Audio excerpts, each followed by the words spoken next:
the table, you see a bowl of water, a rough soap, and next to it, a small hand mirror. A straight like an artist with a brush or a master swordsman. You use the small mirror and the straight razor with some soap to remove all that unkempt hair from below the nose line. The sharp blade chafes against your skin, producing a scratching sound. The surface underneath the beard feels tender, the air brushing against it chilly. They feel so smooth, surprisingly so. A feeling of freshness overcomes you, as if you just came from a cold bath. The water reflects back a vague image of your clean-shaven face. Despite the bulbous nose, unkempt hair, and persistent swelling, you look a little younger, maybe. You almost look like a professional.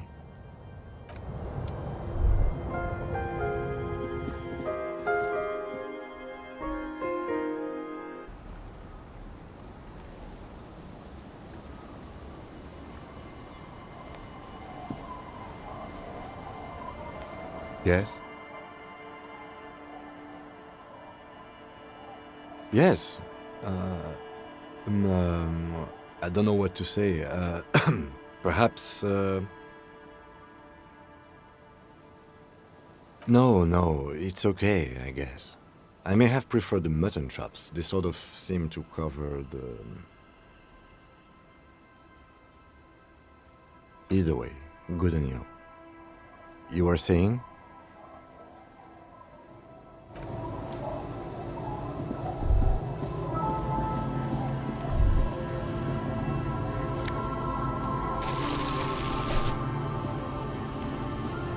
Hi, officer. Anything I can help you with? A fishing village on the seashore.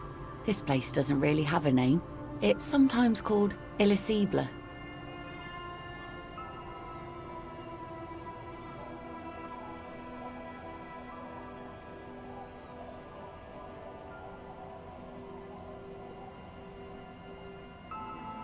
The sign on the street leading here is illegible. Has been since they built this place.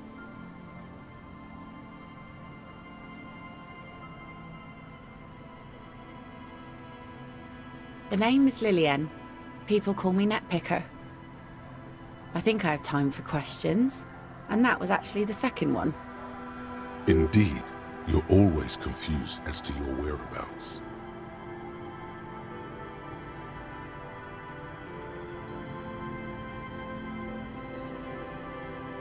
Let's see. Who are you looking for? Well, how can I assist you then, officer? Like I said, fish mostly. Sail the waves, take care of the kids, pick nets. Right now I'm tarring a little skiff. I sell the fish to people in the Delta to serve at their fancy restaurants. Authentic Insular Indian cuisine. Sometimes I also walk to the beach to see what the sea has given up. The sea is full of surprises. Keep it professional, man. Don't make it sound like you're hitting on her. Wood, pieces of glass. Every once in a while we see dead bodies. Human, animal, fish, other odd sea creatures. A mine washed ashore once. Bottles, drugs also. Lost cargo in general. Most of the time it's just wood and glass. All right. Major choice moment. You only get to ask one thing. It would be weird to say them all. Choose wisely.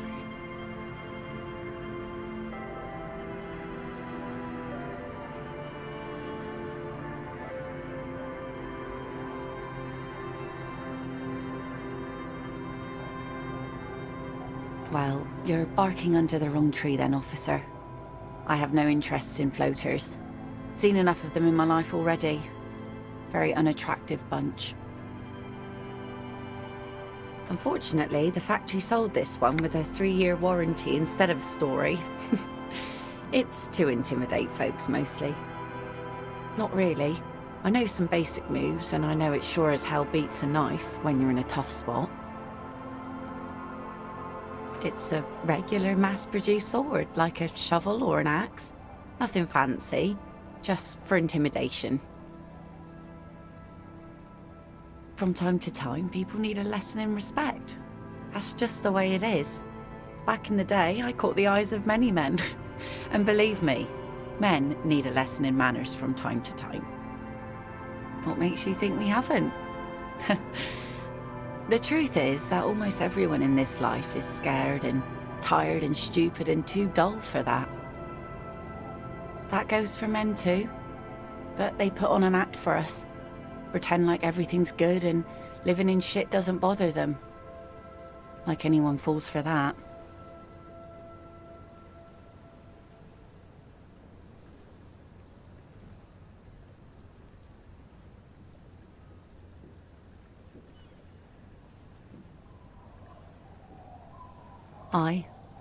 No one wants to talk about how frightened they are. But only frightened people are really dangerous. And plenty of them are dangerous. No, I'm afraid not. Tempting to confiscate the blade I used to keep these animals in check?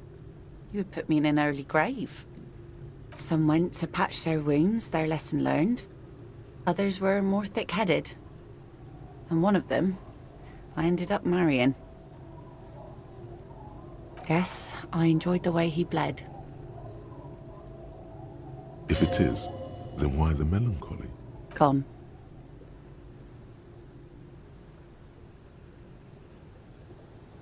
To the waves. The sea took him. It was a long time ago.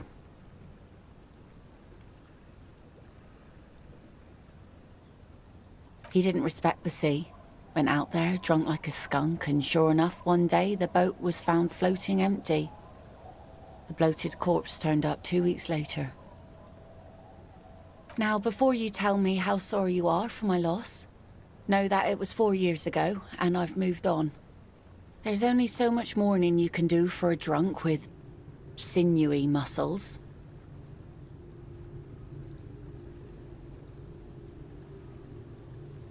Us working folk don't have the luxury to be bedsick with melancholy. I buried him, mourned for an appropriate amount of time, and went on.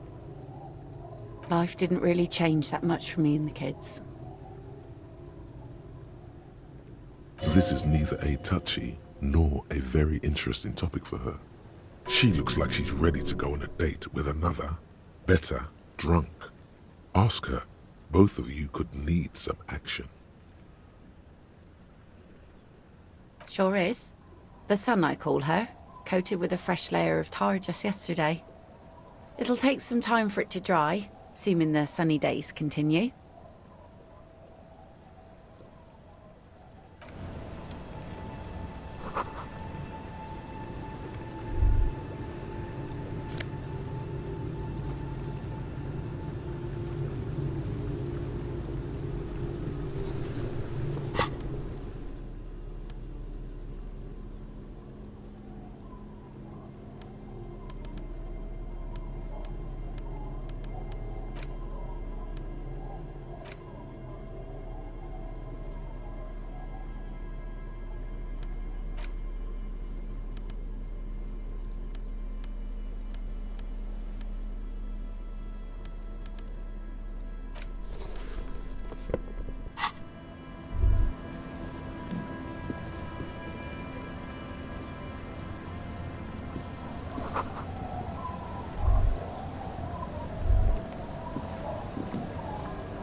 It's the ledger you found in the trash. A cabbage. It takes about half an hour to piece one together, using the system you've devised. Which one do you want? Some assholes brought their couch outside and hung out on it. In the middle of the street, on the roof, on the hillside by the motorway. You know, at an unexpected location. They were young, and they thought they looked cool on it. Yes, as you've said here, insufferable rock and roll assholes. Young people are the worst. So anyway, You got a complaint about the damn sofa, or couch, or whatever it was. They were leaving it out in all these unexpected and whimsical locations. They took it to where they also took photos of themselves on it, and smoked cigarettes, and drank coffee because they felt it's intellectual.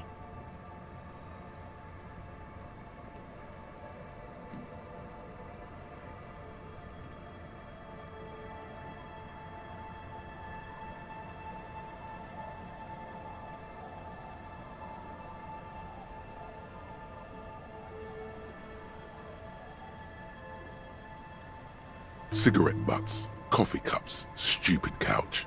You had to clean it all up, and you did. So congratulations to you. Case solved. No, you didn't have time for that. These notes show that you have what is called a real goddamn job. You don't have time to be chasing down the couch assholes. You have a real job to do. What next? Not much has changed in the meanwhile.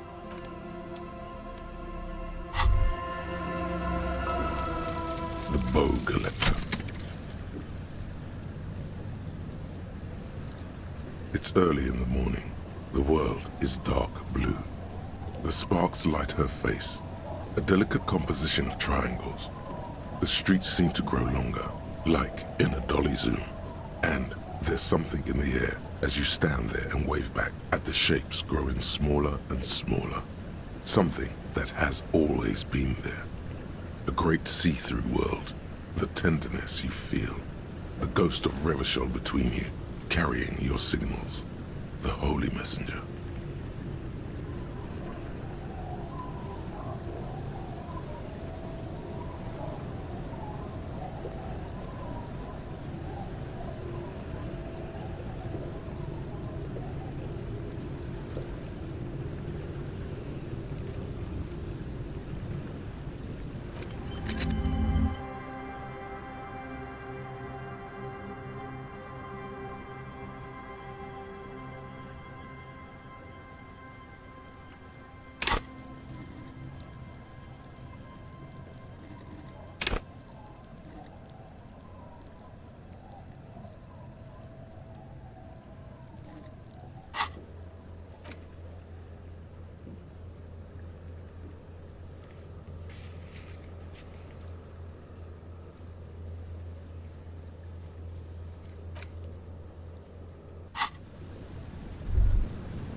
Hi, Ace Detective. Are you here for more books?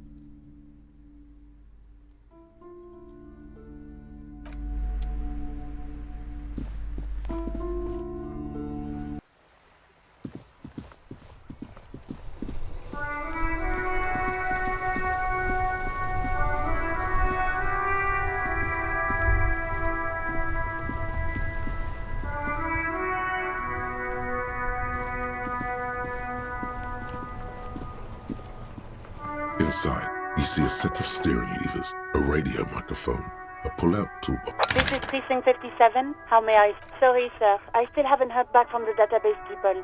Try calling again later. 57. In the cabin.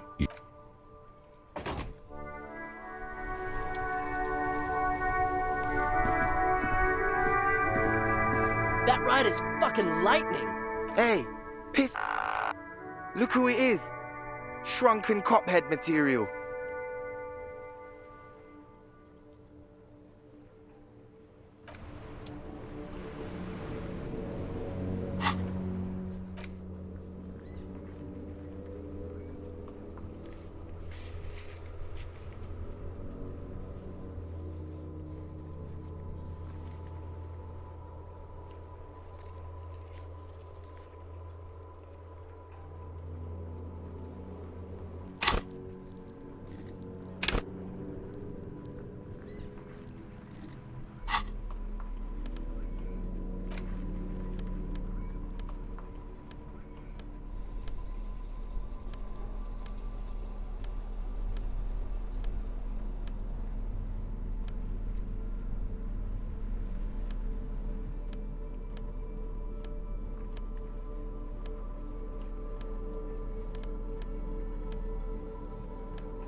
That ride is fucking... Hey, piss.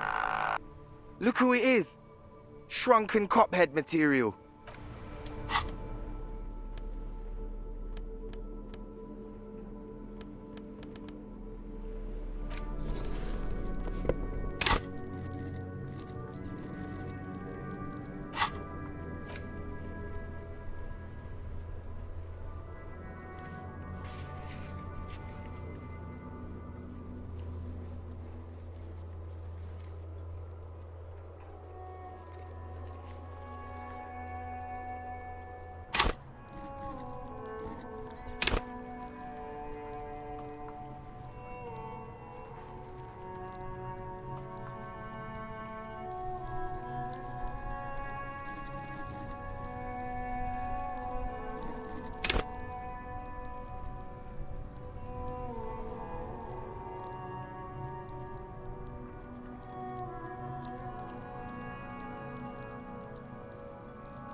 Officer, care to play a game with the lonely old man? Actually, never mind. Wouldn't be the same.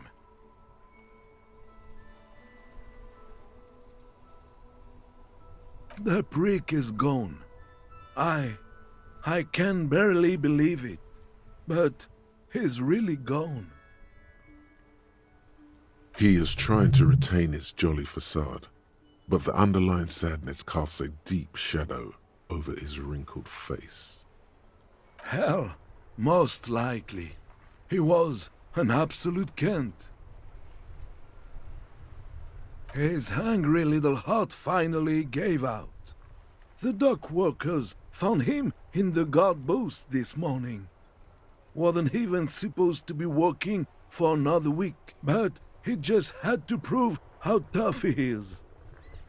Wait, did he push himself to prove he can pull his weight and doesn't need handouts?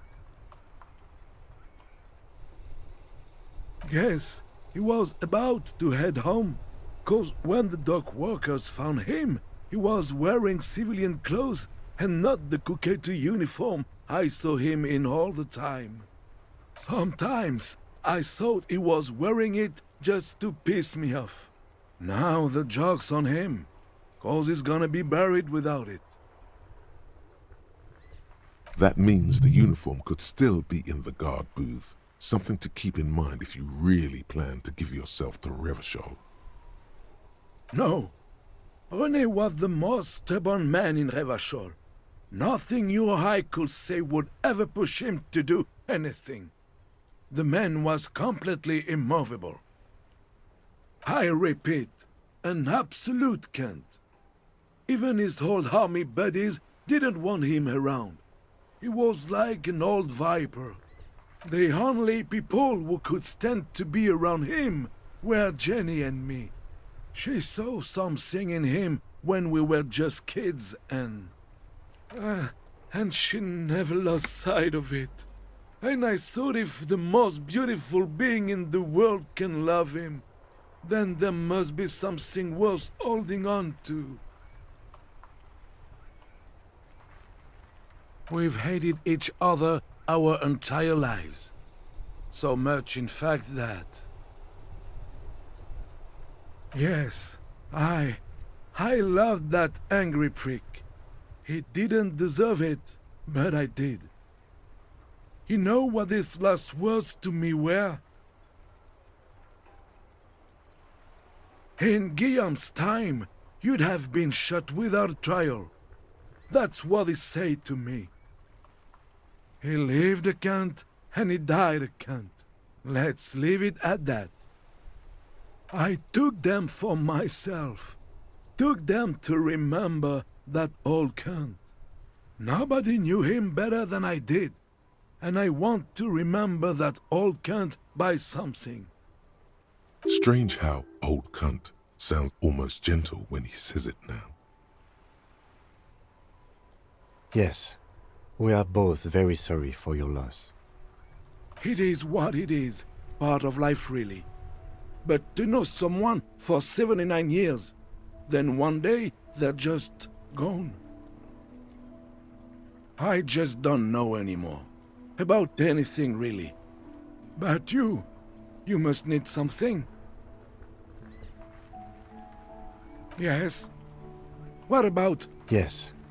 It is what I just don't know anymore. Officer.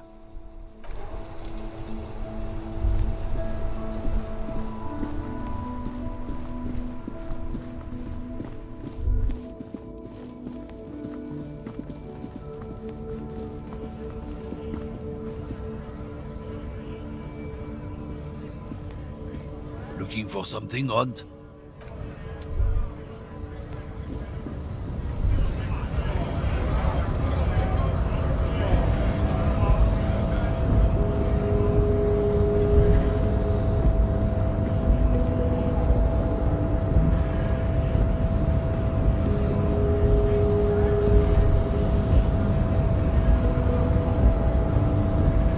Your race descent has only worsened since the last.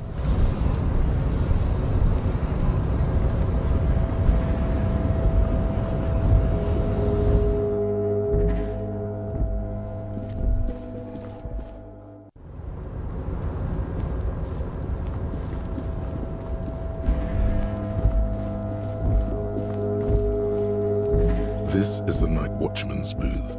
The name on the door reads, René Arnaud. René left his uniform neatly folded on the table. Take it. It's just there. Who cares? It's not like anyone's gonna need it. I suppose René is not going to be needing it anymore. It's a bit too colorful for my taste, though.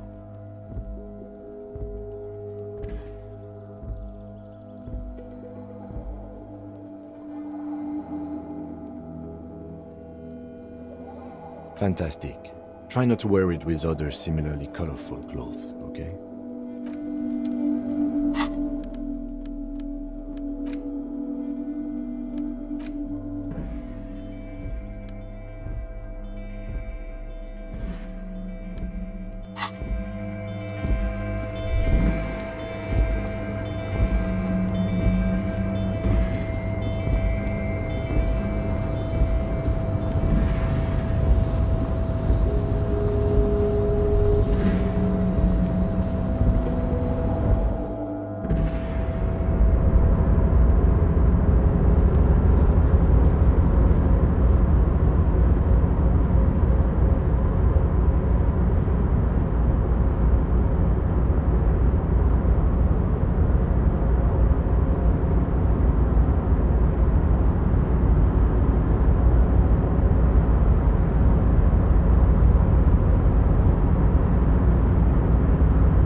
Hard to say anything more about him. You cannot make out any of his details, but you do feel the overwhelming presence of capital. The feeling causes all the hairs on your body to stand at attention, like soldiers preparing for review. Something's amiss. The light beams bend around his face and scatter in 1,000 directions. It seems the laws of physics do not apply here. They are suspended, distorted, and echo. Trying to visualize the physics at play is liable to give you an aneurysm. Don't think about it too hard. In the general stillness, only your tongue moves, flickering as you utter.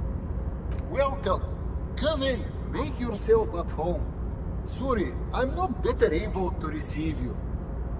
You can't hear him exactly, yet you're able to understand every word he says.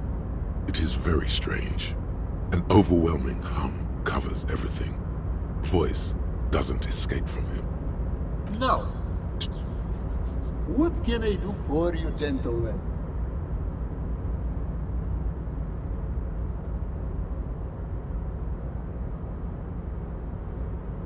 Who am I?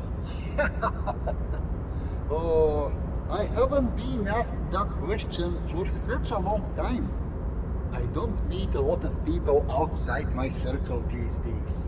Anyhow, my name is Rustam Theodore, investor, license holder, and extremely high net worth individual. And you are? Mr. Theodore, I am Lieutenant Kim Kitsuragi of the RCM, and this is my partner. Pleasure to meet you, Harrier Dubois. I must admit, the name suits you very well. Oh Lord, not this again. Oh, nothing. It's just that we've got this murder to solve, and yet you go around asking everyone about money. And every time I ask, are you sure this is related to the case, you say, sure, Kim, I think it is. And yet, it never seems to get us any closer to solving the case. It's quite alright. I'm used to the question by now.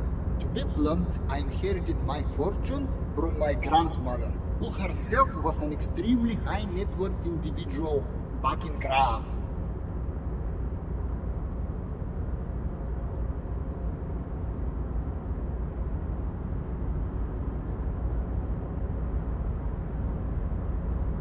All I did was take her fortune and invest it prudently.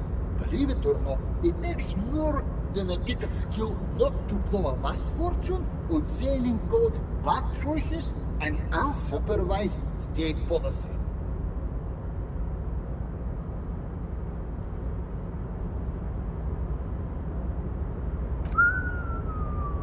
I gotta tell you, at first, being rich is a lot of work.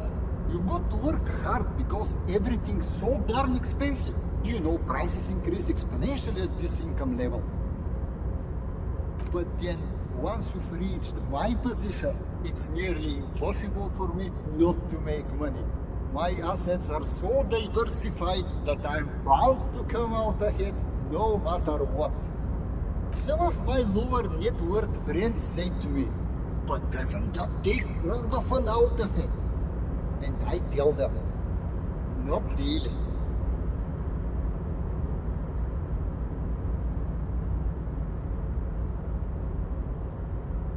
Which one?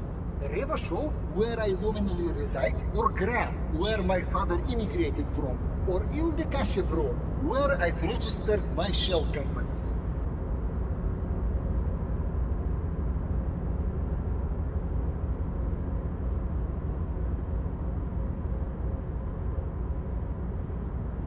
Listen, Mr. Dubois, if capital and nationalism went hand in hand, there'd be no need to ask the question. States are akin to boulders in a river, slowing the free flow of ideas. Given enough time, the water will wear those boulders down. It is truly, it's almost entirely carefree. It really leaves you time to better yourself spiritually.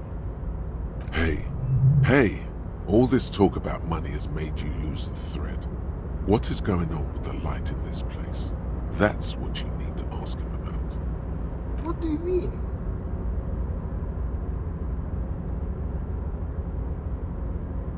Are you talking about my chin? Oh, that's what you mean. Yes, I've heard of this effect, though I've never witnessed it myself, of course. It has something to do with our Weiss-Wiesemann coefficient.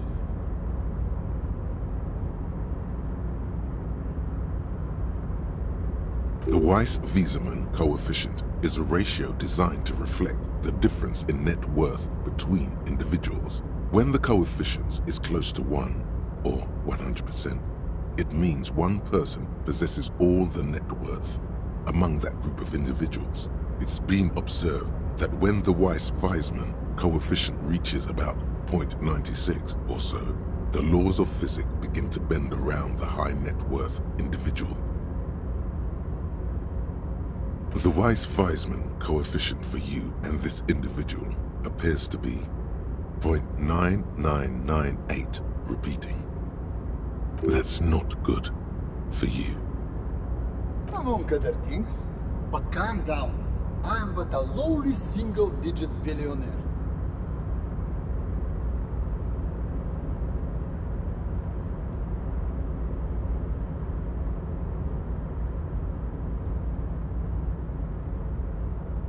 No, not really. There are actually quite many digits.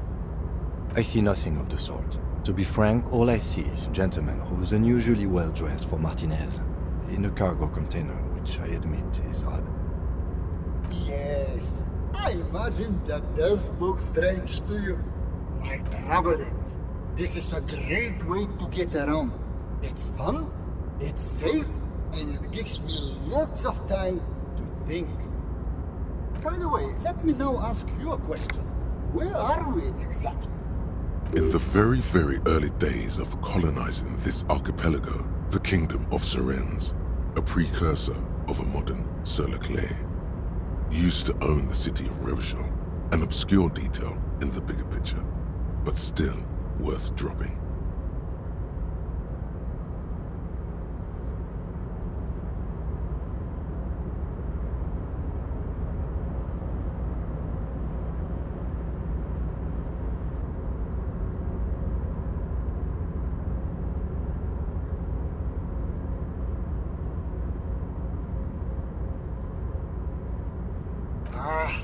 A fellow history buff. I myself am currently reading up on Franco-Nigerian era trains. Very interesting stuff. It's a shame I can't get out and explore myself. One of the downsides of being an extremely high net worth individual is that mobs of Low net worth individuals are constantly banding together to ask for money.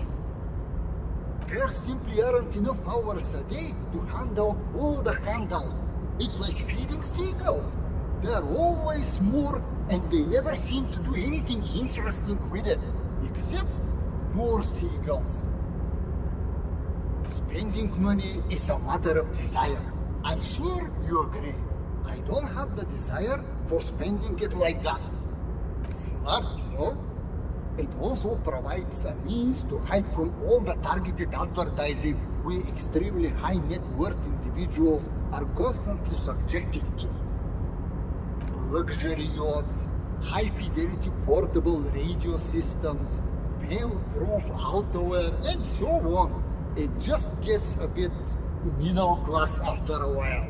A bit bourgeois.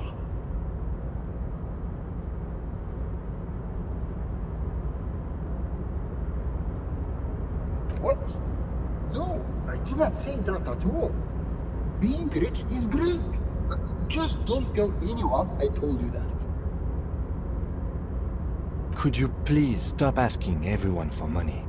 It does not reflect well on the RCM, and to be perfectly frank, we can't afford to look worse than we already do. It's perfectly alright. Based on your appearance, I can tell I'm dealing with a smart man. As you may know, us high net worth individuals don't have a lot of cash on hand. Investments and liquidity are enemies of one another. I think they only have coins for coffee machines. Here is 3 real. How much can you get for this? You're welcome. You know, maybe you can make that money grow. Come up with an investment plan. How's that sound?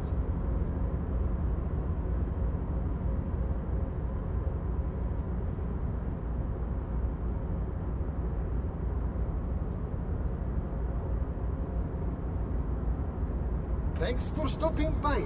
If you ever have an idea you want to pitch me, I'm all ears.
The barbell waits patiently on the floor, like a dog for its master.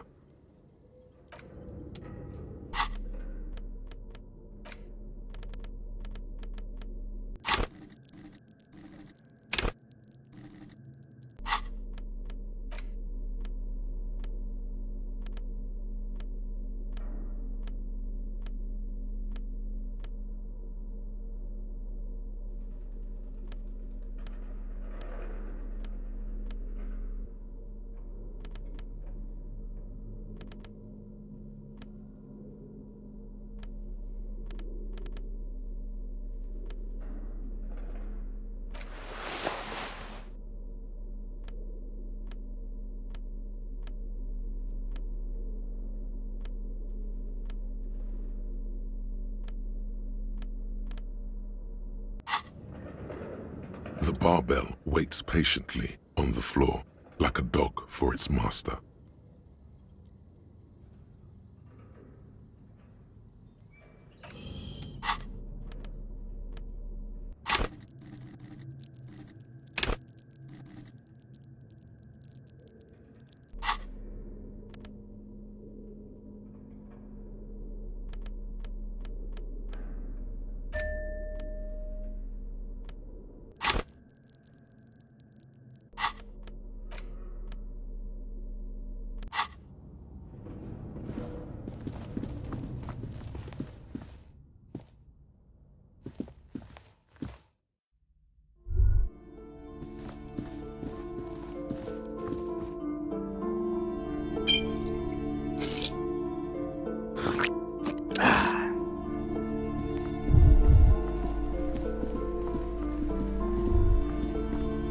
Hi, Ace Detective. Are you here for more books?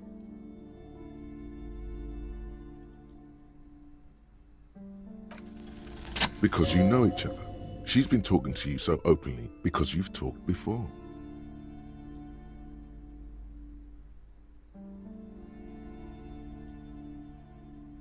Yes, I used to stand out there all the time, before Mother told me to focus on my homework. You've been running around all week without your shirt on, sir, apologising to everyone. I don't really understand what you've done wrong. Of course, you've stopped by a few times. You certainly look better than the last time I saw you. Yeah, I can see. You don't have party eyes anymore. Party eyes. Yes, of course. That makes sense. You know, like a cat in the dark, all big and wide-eyed. It certainly looks odd on a man. The swiveling eyes of a loony drug addict. That is what she meant. You were probably gurning too. Good thing she didn't say party eyes loud. Her mother's nearby. Fuck yeah. You should get some party eyes right now. Snap those sequins on you, boy. Oh baby, that's not what you have to worry about. Worry about the important thing. I didn't know I had to do that.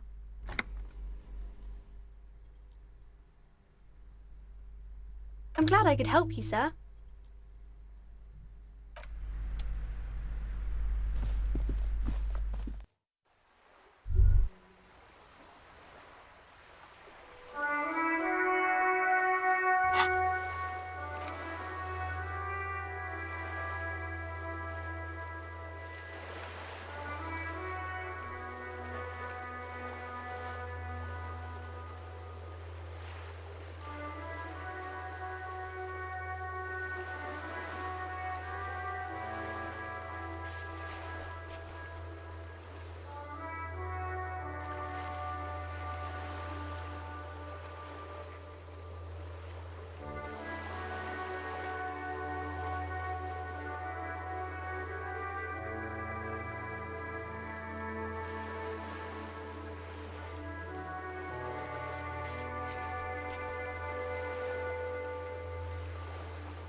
You're back. Good. More lessons in basic reality? My favorite part of the day. Go ahead. 6 kilometers southwest, in the Valley of Dogs, Junior Officer Chad Tilbrook takes aim at a rabid black dog licking its wounds in the grass. To his left, his partner, Emil Mullins, whispers, "You heard what happened to Tequila Sunset in Martinez?" "Yes, he lost his mind," Tilbrook answers, fingers on the trigger. "Don't worry, Emil." He pulls it out slowly. Slowly now. He'll find it again. We always do. You? You're an officer of the RCM. Preciso mundo. Nothing more nor less than the de facto law enforcement body of post-revolutionary Revachol, Detective. Yes, we are the Revachol Citizens Militia. He's being sarcastic.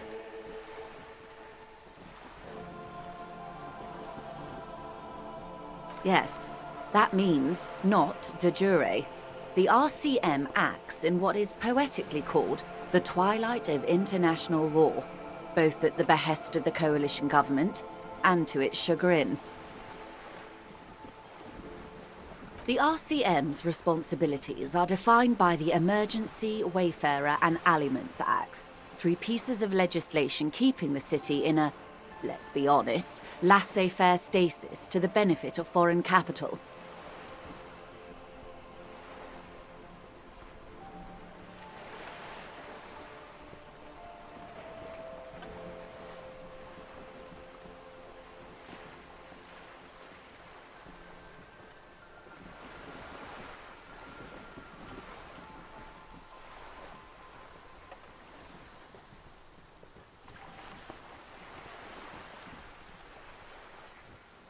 All 3 are good to know when we are out policing.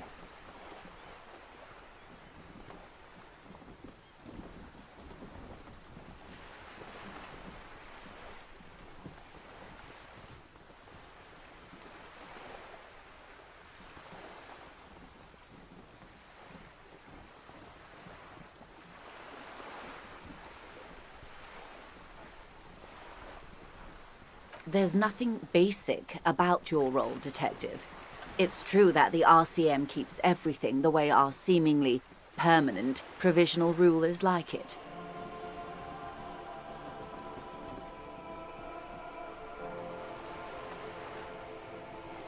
Yet, on the other hand, I know these people. I deal with them daily. Let me tell you, dear, they are not fans of you. The post-revolutionary decade was a disaster for the coalition government. Revachol in the 20s was hell, especially on the west side of the river.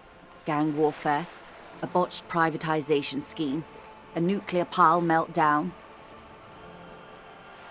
They called it the international zone because no nation wanted to claim responsibility. The RCM restored peace where the coalition failed. A true blue citizens' initiative. They will never forgive you. That's somewhat of an exaggeration. In reality, ours is a mutually beneficial arrangement. Revacholians get to keep the peace in Revachol, and the coalition doesn't have to worry about it.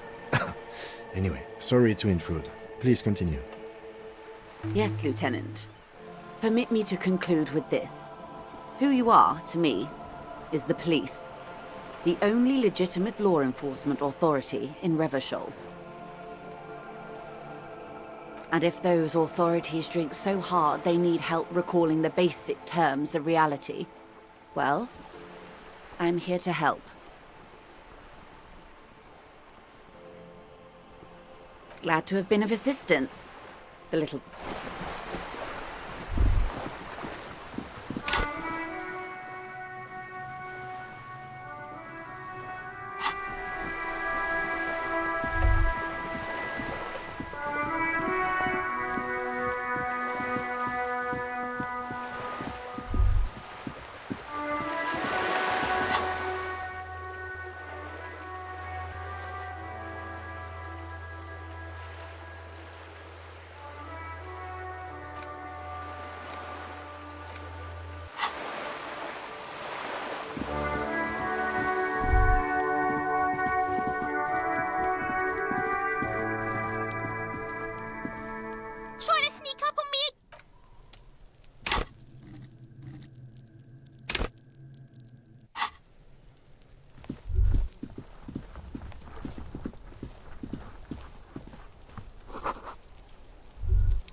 door is closed again. Nothing to do here anymore. You hear someone inside, walking from room to room. Whoever lives here must be back home.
Hello. Sure, let me have a look. Alright, let's see it. Oh, no. I don't need bloodthirsty mercenaries knocking on my door looking for their missing toys. Besides, this gear costs a fortune. There's no one in Martinez with that kind of money.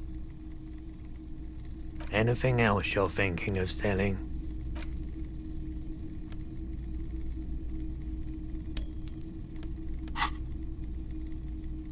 Another time, perhaps.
Heavy wooden doors, more than twice.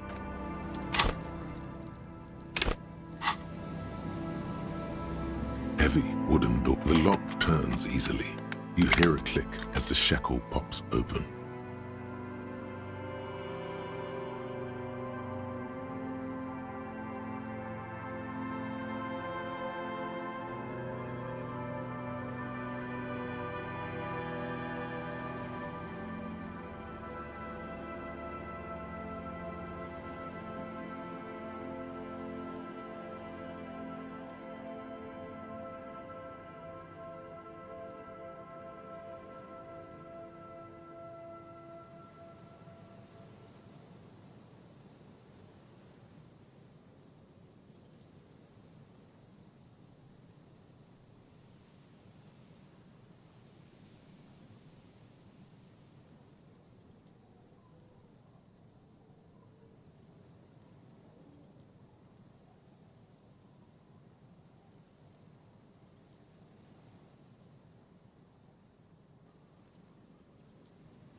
Feels like electricity and a very small piece of nothingness.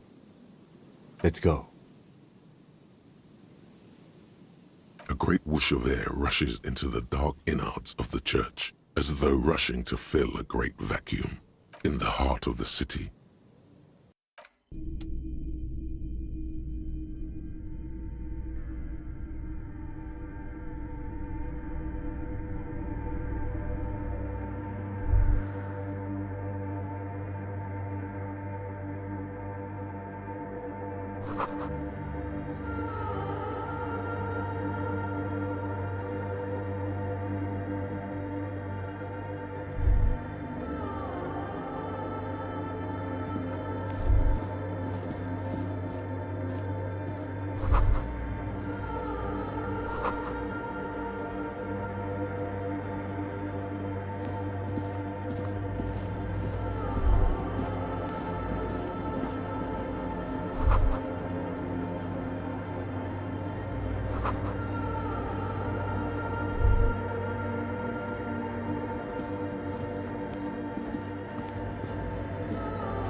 The silence in this part of the church, it's almost palpable. All the shifting matter and shuffling of living things is gone. Nothing seems to exist beyond the church anymore.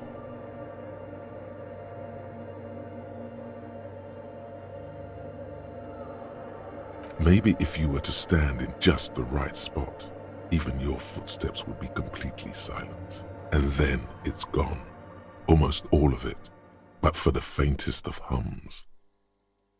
You can hardly hear your own breathing.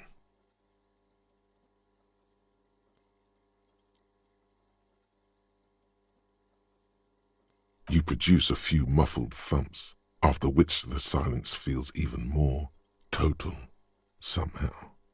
Your voice is barely audible. Not a howl, but the softest of whimpers. The lieutenant points to his ears and shakes his head. Then he leans closer. Can you hear anything?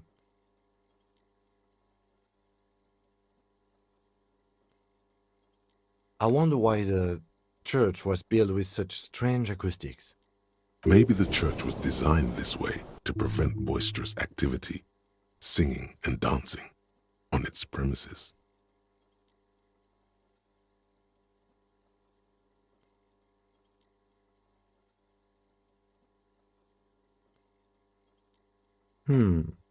Could be. He doesn't seem entirely convinced, though. The orderly rows of ceiling panels become barely visible, then disappear completely in the darkness of the tower overhead.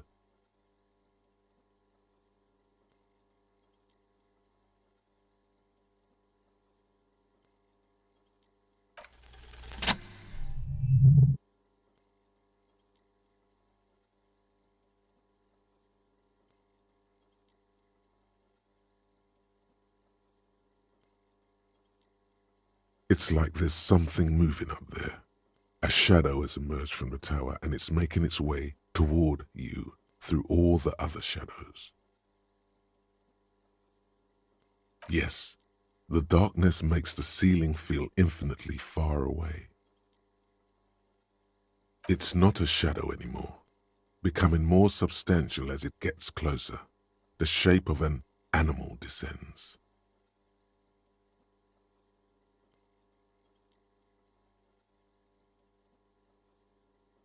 Officer, is there something up there?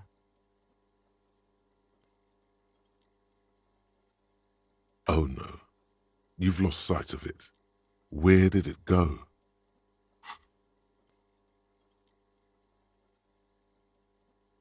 You see something hanging from the rafters, looking straight at you with dark eyes. Maybe it's possible to talk to it.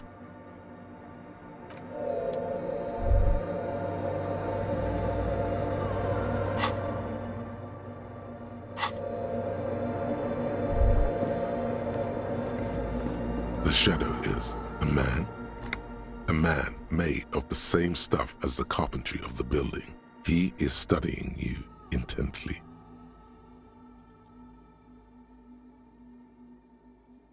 The crab man.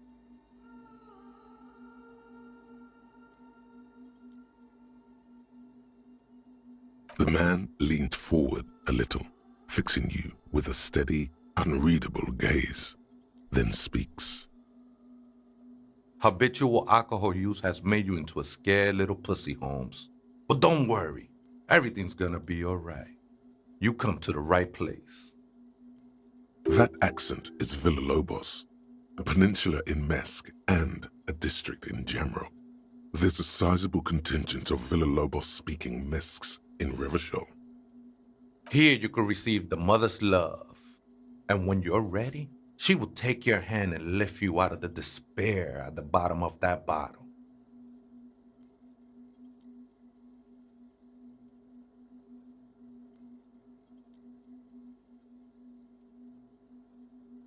This man is obviously a habitual narcotics user. Do we really need to question him?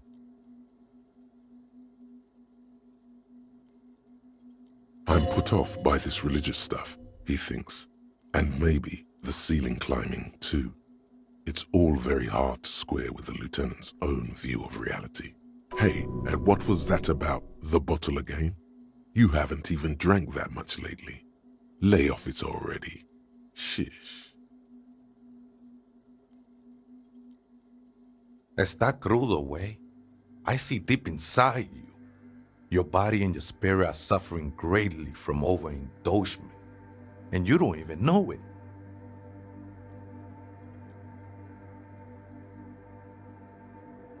Not all of it. I was like you once. You don't know all the havoc El Vino is wrecking on your mind and your spirit. Necesita parar, homie. You know, actually, since we're here, you may want to pay attention to what the ceiling climber is saying. If the lieutenant agrees, then maybe, just maybe, you should pay attention.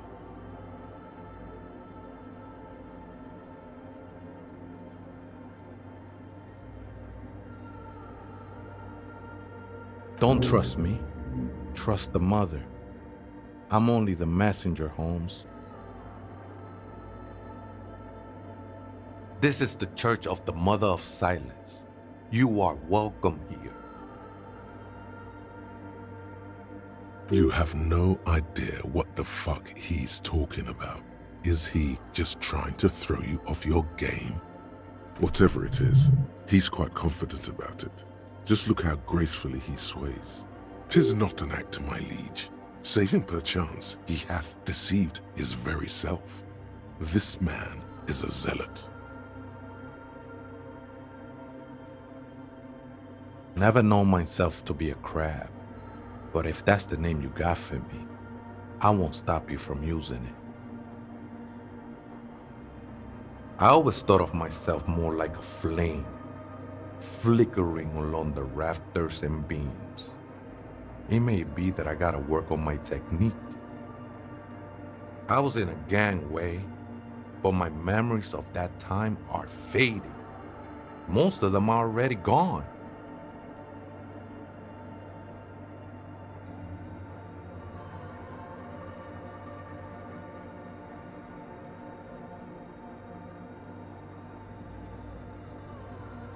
Nah, ese, it's not like that.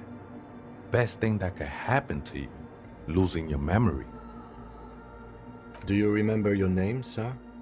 Tiago's my name, but those syllables don't mean much to me these days. A name isn't just your identity, but also, so to speak, your place amongst your fellows, your place in the world. I ain't got no use for such a place anymore. That's just the thing, Holmes. None of that matters. This is a special place. There's a perforation in the world up there, a way out into nothingness. This church was built around it for purposes of veneration.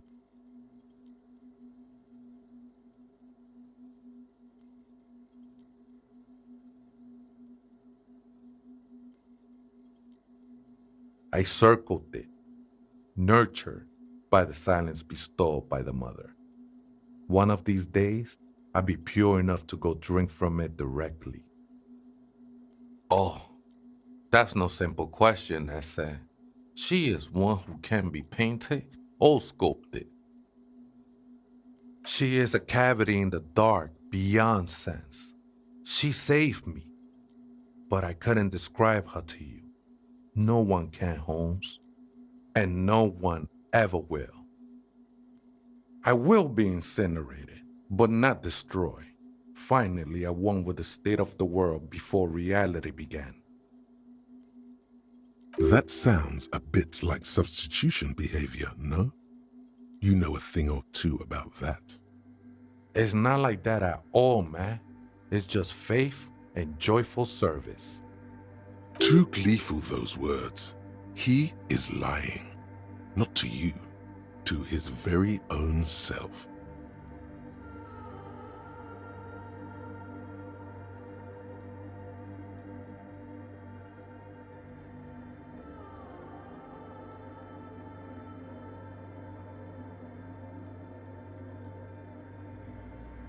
I heard that before, Way, and I know I can't convince you on the spot. But think, when's the last time you woke up from silent communion with a hangover, regretting what you did last night? She took you for a good spin, huh? Don't worry, bro.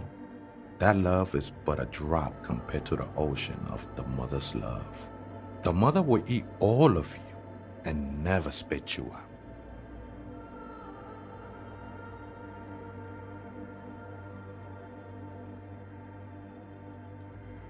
I know it will take time. Don't sweat it. I know it will take time. Don't sweat it. I'm a seraph, Holmes. I sing the mother's glory.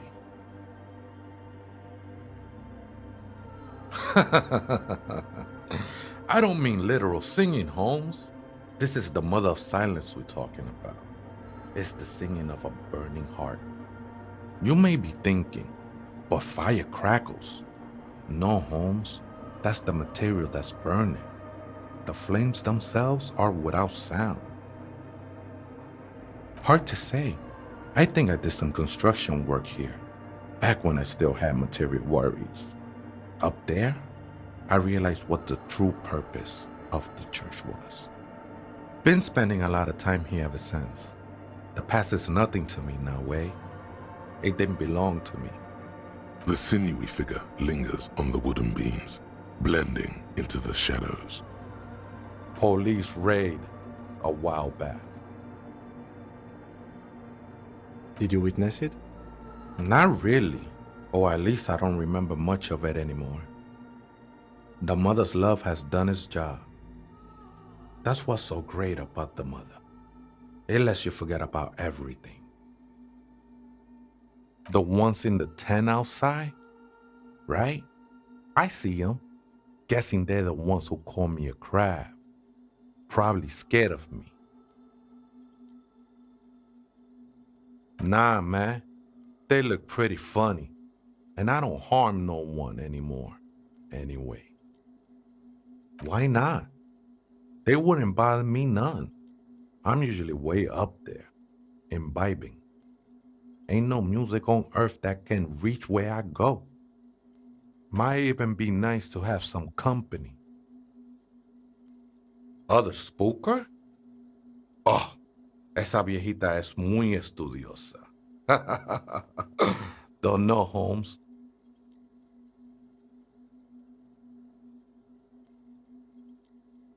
Viejita is grandma?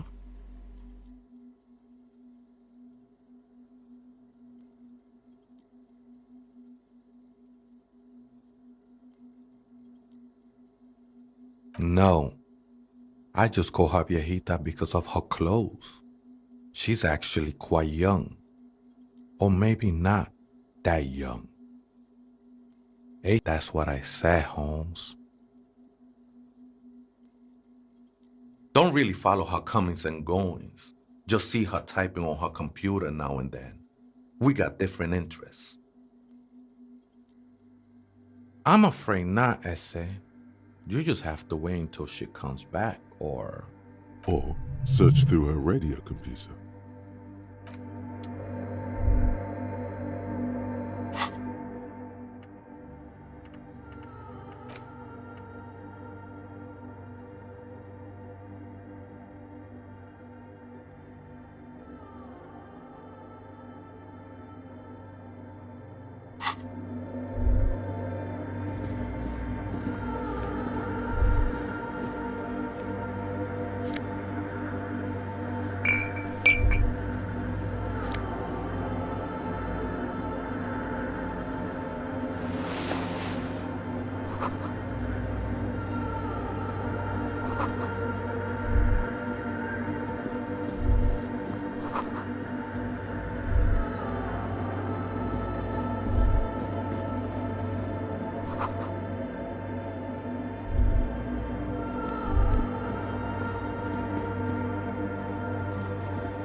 machine stands in the corner, watched over by the figures on the stained glass window. It's turned on and quivering with soft electricity. Another radio computer. And this time it's already turned on. These machines sometimes harbor traps, he thinks. Alarm systems and the like. Let's be careful. We should leave. I doubt this place bears any connection to the case. It's also quite similar to the one we have down at the station. Must be the same model. The one you saw earlier was the Ream Civic. This is the Ream Prefect, a model number RC7024, equipped with a Feld mainframe and a Ream-compatible interim printer.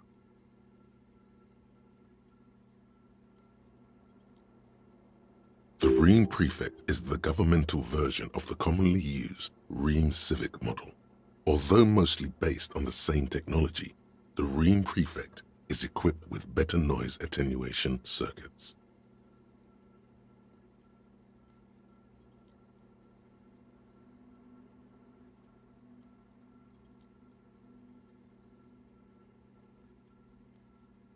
You see fluorescent play and print buttons on the keyboard.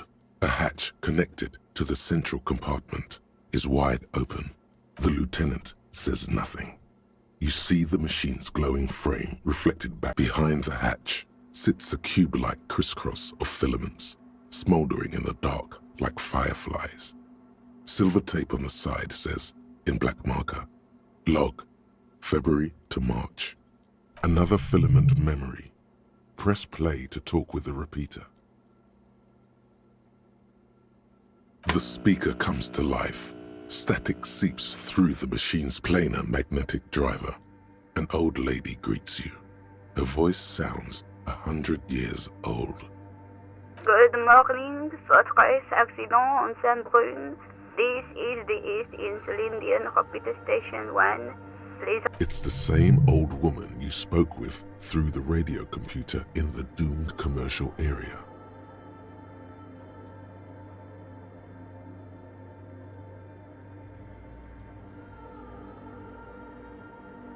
Good, thank you.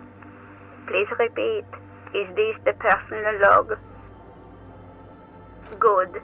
Please repeat the password. Let's look around. There's no use trying to guess the answer. Maybe he knows something. Received. Fortress accident. Goodbye, Fortress. The machine's keyboard is still illuminated. Nothing happens.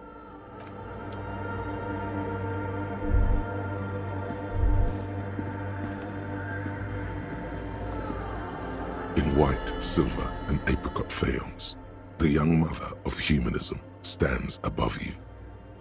A crack runs across her body. She is impossibly tall, oval-faced and sad, a dark and radiant majesty.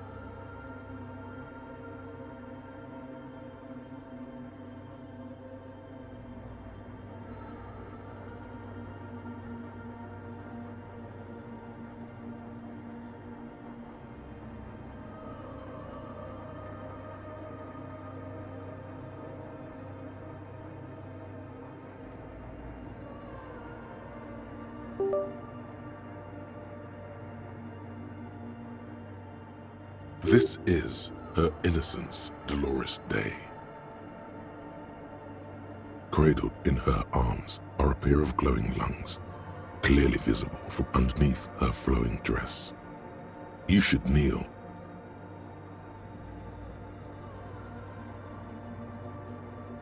Your knees touch the floor. The floorboards are hard and cold. There you kneel among the snowdrifts, diffuse light falling on your hands from beyond the glass. The world is silent, but for the creaks and cracks of the massive wooden structure behind you. It covers you from the wind outside. The ocean feels distant, its ebb and flow blocked off by the centuries-old pinewood sarcophagus around you.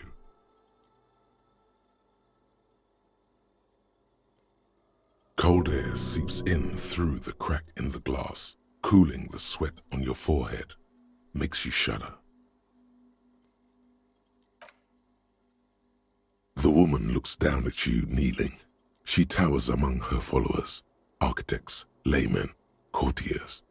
There is a sad smile on her lips and a glint in her green-blue eye of what? Compassion? Remorse? She acknowledges the passing of someone who is still alive.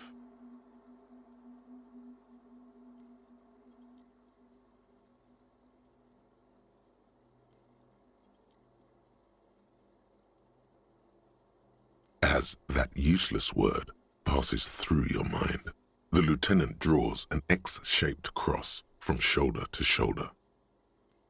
Your fingertips touch your chest 4 times. Then you rise from your knees into the apricot-colored light of the window. Above you, the woman still smiles her distant smile, sundered by the crack in the glass.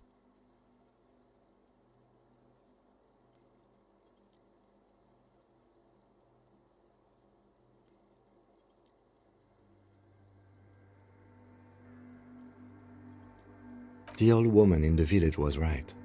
This must be the DeLorean Church of Humanity in Martinez, or the small Pinewood Church in some records. It's a minor landmark, not easy to find. Most maps misplace it. It was built not long after Revachol's founding, 300 or so years ago, by first-generation settlers.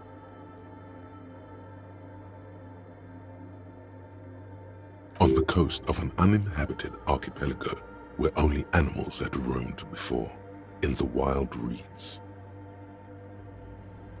There used to be 7 stave churches on the coast. Les Sept Sœurs, they call them, the 7 sisters. Only one remains. The rest were burnt in the revolution or used for building materials. We should be respectful here, although the building appears to be deserted. I do not believe we'll find anything connected to the lynching here. Something else, perhaps? Respectful? Is the lieutenant a follower of DeLoreanism? Yes, we all are. Her name, body, and rule are synonymous with humanism. The laws we enforce are DeLorean in origin. The woman looks by in silence, smiling enigmatically. It's not spiritual, it's constitutional. The DeLorean system does not demand faith, only accordance. Despite the damage you've done to yourself, the title appears lodged in your hippocampus. This is Her Innocence Dolores Day, the innocence of humanism, internationalism, and the welfare state. Perhaps the most famous human being ever to have lived. No amount of Commodore Red can wipe her sad smile from your brain thing. It has survived the deluge and haunts you still, and will haunt you forever as it haunts all men. The highest category of historic individual, an embodiment of the world spirit. More, an innocence is elected to office by the founding party, a precedent that has taken place a mere 6 times in the entirety of history. The legal system of the Real Belt is built to accommodate an authentic rule should it coincide with our time. An innocence is infallible. The decisions made by one are not decisions. They are inevitabilities. What would have happened anyway? Only accelerated, packed into decades instead of centuries. An innocence is a continuous, compressed event, a sacred human being. It is an honor and a glory to live when one is in office. No, we are alone. 300 years ago, in the wake of the discovery of this Isola, the Insulindian, by explorers from the continent of Muindi, she is, among other things, the innocence of inter-isolary travel and the connected world. Many things, you know she was a woman of the court, the wife of an influential Marchese, and eventually the principal advisor to Irene La Navigateur, Queen of Serene, modern-day Sir La Clé, also that she was gorgeous beyond beauty. Terribly, women of the court were expected to play both contract bridge and chess sufficiently well to prove an interesting challenge to a man. A simple grasp in matters of philosophy, theology, and science was encouraged. She was, by all means, a kept woman. She made the most of her position in the antediluvian court, a court visited by the most prominent thinkers and artists of the day. In secret, she was becoming the era's preeminent philosopher of the state, a scalpel, a piercing gaze.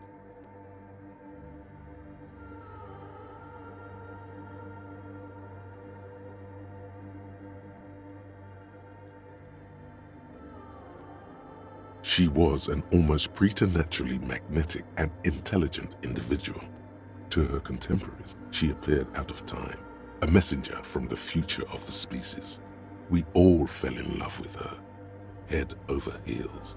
Even before she was declared an innocence, her influence was tremendous. It was on her advice that Irene La Navigateur sponsored a number of voyages into the Pale, a costly, often tragic endeavor, ultimately vindicated by the discovery of the new world, the piece of reality you're standing on. She was crowned 2 years after the first expedition returned, setting in motion what is widely considered the greatest era in history, the DeLorean era.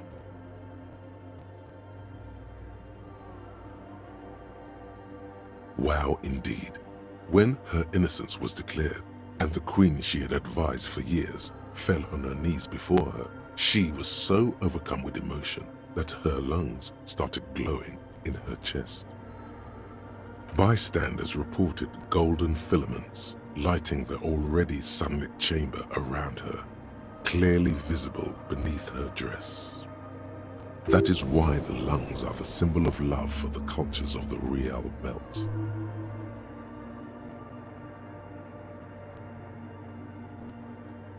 As did we all, the lands of the Mes and the Occident, and even far away Supremawindi, altogether 21 of the 40 mundial nations of the time, immediately accepted Innocentic rule, even before her crowning. In a city called Advesperaskit in Vesper Messina, her homeland, the name of the city means evening comes, but it happened on a winter's morning, with the canals frozen and slush falling out of the sky. She was dressed in a white and pearl dress on an emptied-out plaza with the crowd far away. Already, her Theriers, the secret servicemen of the Innocents, were worried about an assassination attempt. Oh yes, she looked like humanity's young mother, a perfect mother, insultingly beautiful. It was as if her face and shoulders and hands were covered in a soft down of underfeathers. You know this well, very well. Midwinter snow was beating the cobblestones around her. A small attaché of officials stood by as her Theriers placed a white gold wreath on her head. The crowning was mostly witnessed by secret servicemen.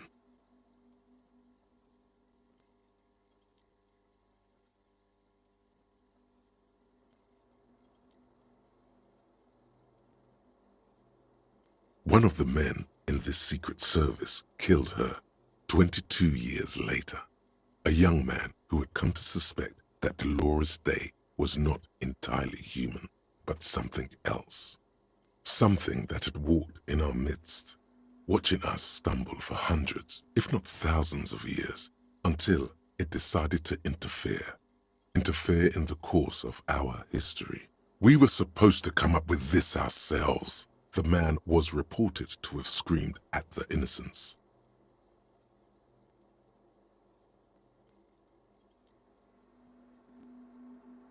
Dolores Day was shot in the chest with a fowling piece 8 times. The man, thought to be insane, said he once touched her and her body had been unnaturally warm, like a furnace, and that sometimes, while on duty, He observed her forgetting to breathe for over 10 minutes. This inhuman quality was witnessed by many others as well, glowing lungs and all. It is commonly attributed to mass hysteria and religious psychology.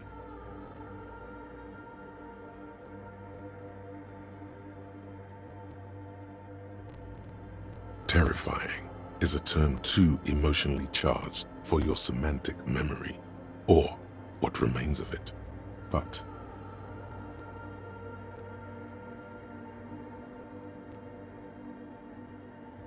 although she's often considered to be the greatest human being to ever live, there was something ominous about Dolores Day, constantly surrounded by her terriers. She was the most socially secluded and least self-aware of all the innocences. Some modern thinkers would consider her a war criminal for the campaigns she waged against the Mesk state. And then there were the resettlement programs. The Mesk state tried to detach itself from innocentic rule. Parts of the world were experiencing whiplash from accelerating into secularism. Her mandatory education programs and mass resettlement of upstream Marguerite were problematic as well. Dissenters were suppressed by a military force she called the Army of Humanity, suggesting those who fight against it are not part of humanity. She adored chess, yes, but also military war games. Dolores Day often holds a tiny tin soldier between her index finger and thumb in icons such as this. She was also blonde, the blondest woman you have ever seen, with green eyes the color of the Pacentic, mare interregnum. Little is known of her Marchese husband. It's as if he vanished from history after completing his role, which was to introduce Dolores Day to court.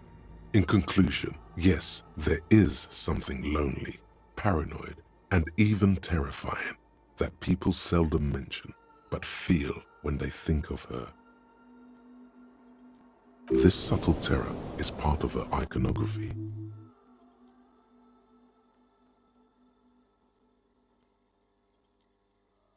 Lieutenant Jeffrater, you've stood there for over 5 minutes.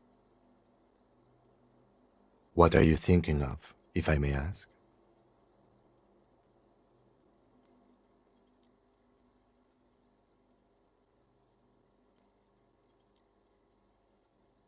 She's been dead for 300 years.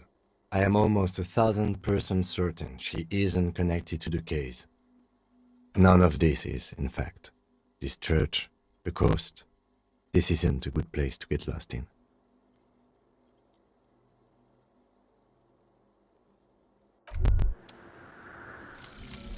Wumpty Dumpty Dum Center. You're at home, stupid cop. Not with the art crowd. You hate them. Everyone hates them. Even they hate themselves. It's nauseating. An industry built on sprezzatura and sparkling wine. And, let's be honest, tax evasion schemes. The Wumpty Dumpty Dum Center is the heart of this unholy symbiosis of aesthetics and tax optimization. And now that you've internalized it, you can have a piece too.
Hello again, esteemed officer.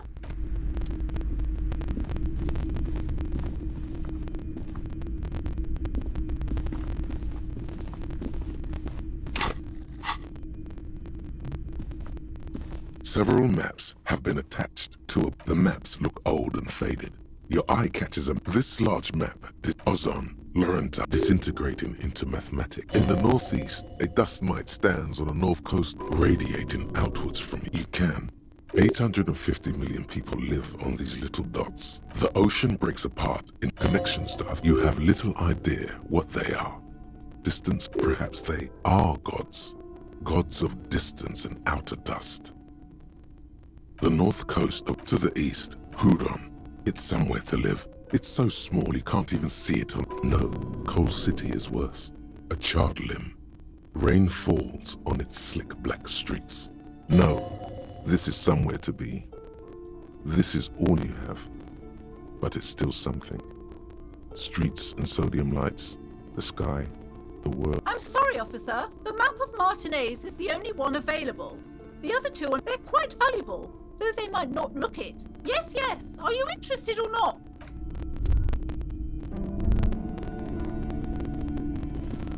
This bookstore is not strictly about crime, romance, and biographies of famous people. This, amidst the various books, you find one written by someone named Matthias W. Dundas. These three things are very important. The point of the book, and many others on this shelf, is to give people medicinal advice in situations where they don't have various paranatural books still litter the shelf. Sir, please, I can't have you end up, like, opening a police store next door and stealing my customers. Oh no!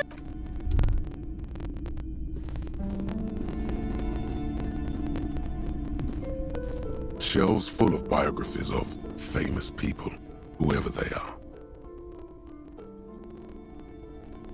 Browsing through, suddenly, a particularly odd title catches your eye. High Speed Love chronicles the romance between two of the finest. Next to Irv's life story, you see a slim biography of an ox. Next to that, Rivasholian radio personality, Guillaume. I really must insist you... I'm sorry, I did not mean to rush you.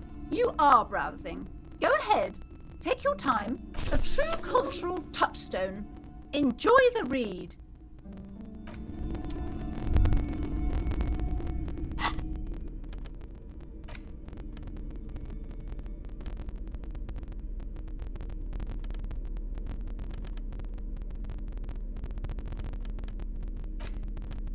The bullet is safely sealed away in a plastic bag bearing the RCM stamp.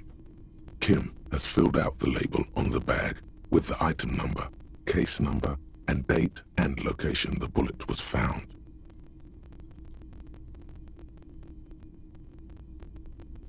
What? Well, if I was the bullet, which I'm not, I would say, find the weapon that shot me.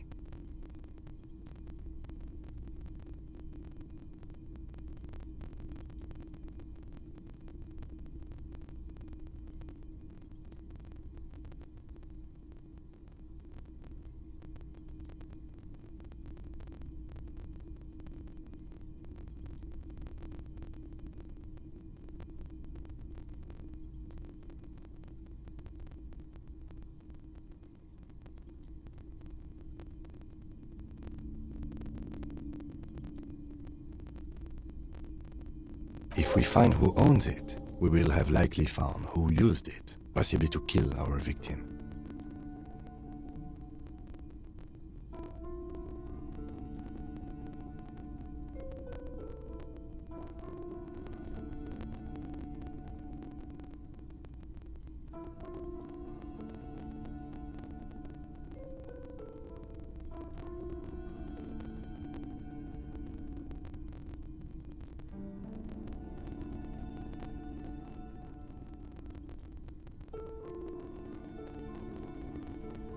In conclusion, the more we know about this bullet of yours, the better. The jacket of the bullet is made of a yellowish metal. It has blossomed out to reveal a dark grey core. The base of the bullet is close to 5 millimeters in diameter.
The core is lead. The brass jacket probably didn't cover the entire bullet. Otherwise, the softer metal wouldn't have expanded quite like that.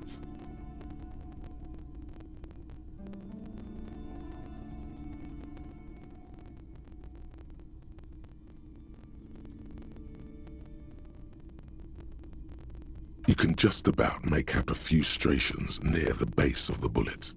Little hairlines, linear. It feels standard.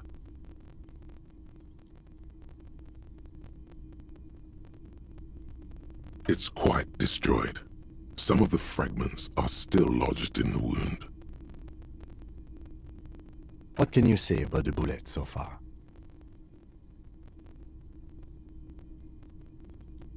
Okay. Jacketed means it would have been shot from a military-grade breech-loading rifle, and not from a muzzleloader like those typically found on the streets of Revachol West. Highly unusual. The people of Revachol haven't carried breech-loading weapons like this for nearly half a century. Even the RCM uses ordinary unjacketed conical bullets. This is strange. Very strange. I like this, officer. Strange means unique. Unique means incriminating. We need to find the gun that shot it.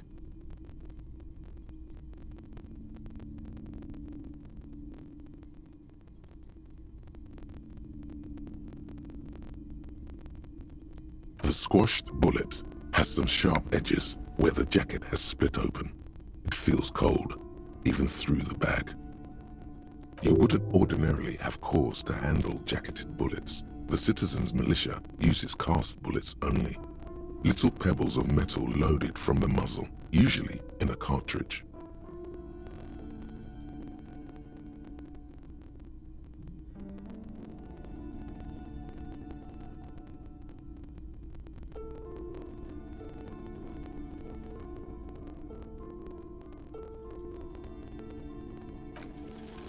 A rifle, Revolutionary period. Your bullet looks to be an old 4.46mm from the surplus left over from the turn of the century. Probably an antique or a retrofitted antique.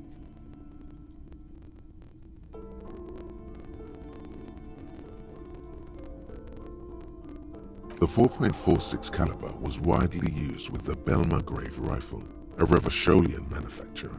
The BN dominated the battlefields of the Insulindian theater of the anti-centennial revolution 50 years ago. Incidentally, you have just such a rifle with you, the dusty old thing you found hidden in the basement below the commercial area. It's unusable, sadly. If it were, the bullet would probably fit the chamber. No, but Zeliger, a major firearm manufacturer, ended up with a surplus after the war. So there are still a lot of these old military rifles floating around, usually broken. The quality was appalling.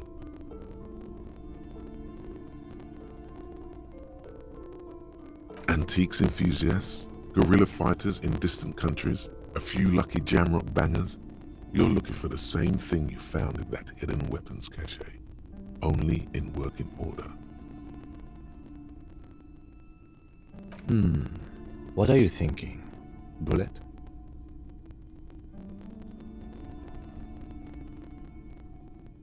Okay, and?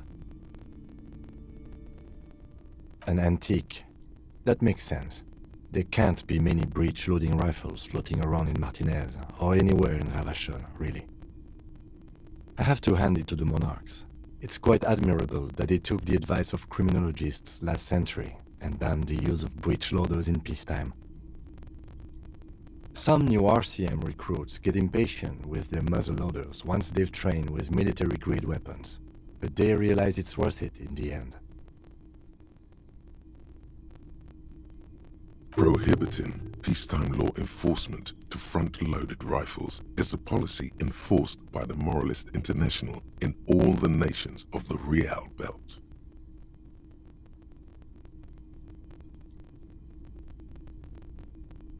Imagine if everyone, cops, citizens, had access to firearms that could shoot multiple rounds without pausing to reload. After the first shot, the second, third, and so on come much easier. But back to the investigation.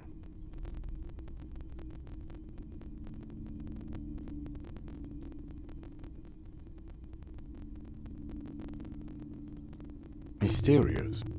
Okay. Either way, we'll know when we find the gun.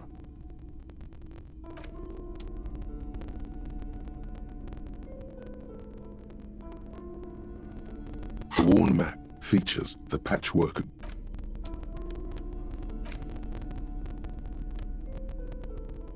You hold in your hand the colorful primer. The title reads, "A primer for small kids." There's a bear involved.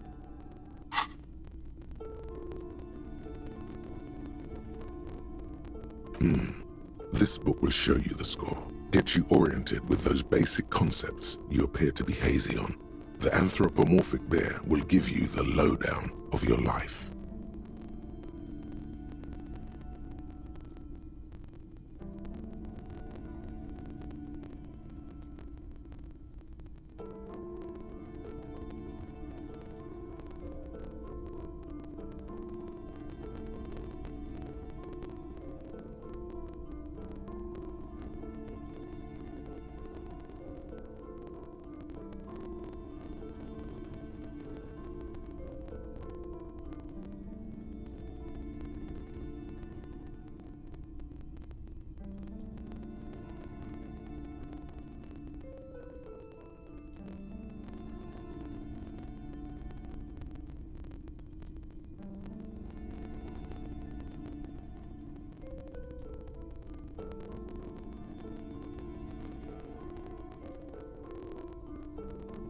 The alphabet.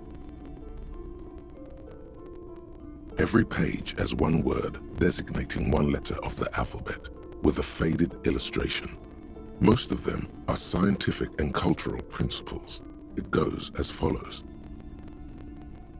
A is for azimuth. B is for Boreas. C is for cosine. D is for diamite. E is for ellipse. F is for phlogiston. G is for gamut. H is for homeboy. I is for econ. J is for Eura. K is for collapse. L is for laudanum. M is for myriad. N is for nadir. O is for aureole. P is for perihelion. Q is for quasar.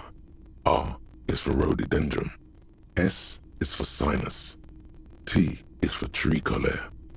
U is for ultra. V is for vector. W is for Wahrheit. X is for xylophone. Y is for Ustava. Z is for zenith. That's it. You know the alphabet now.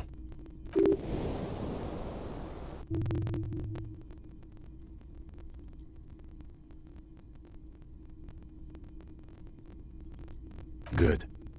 I also know the alphabet.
Shelves filled to the brim with crime novels, crime fiction. These books, what's more, not a single mention of all the stress this work creates upon the officer's family. Detective fiction just doesn't tell the truth at all. Now, would you like a list? Shelves filled to the brim with crime novels featuring the supposedly stalwart Vesper. Of course. Such violence and immorality. I mean...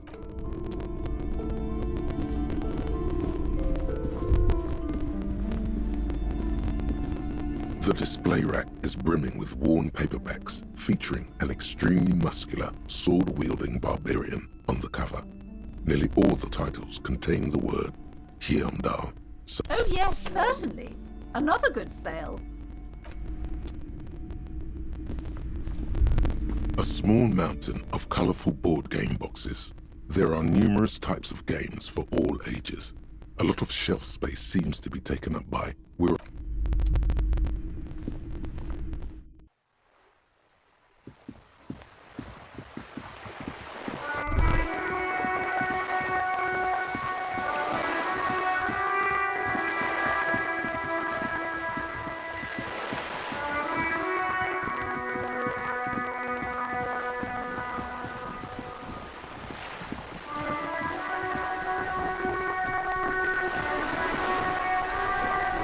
You're back. Good. More lessons in basic reality? My favorite part of the day. Go ahead, ask me anything.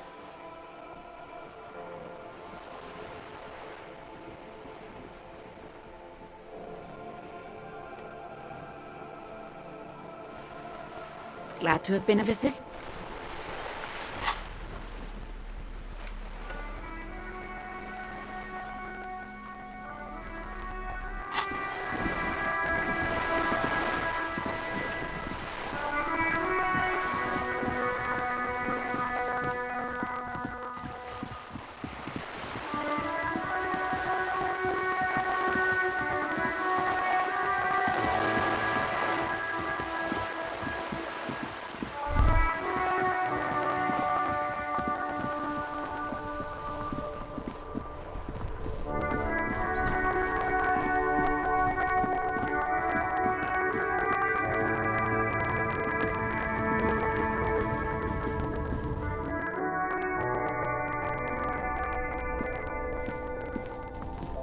A colourful display. Again, I'm obliged to inform you that both alcohol and cigarettes damage your health.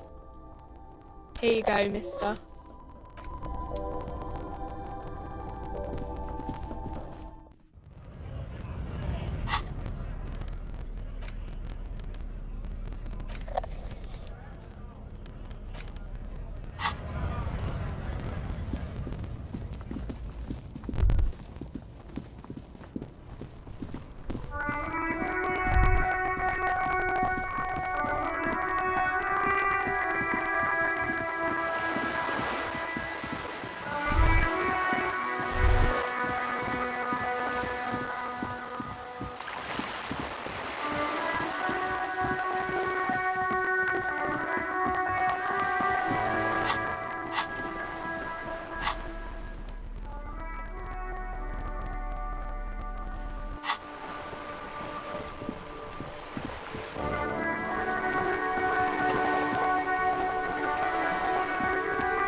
You're back. Good.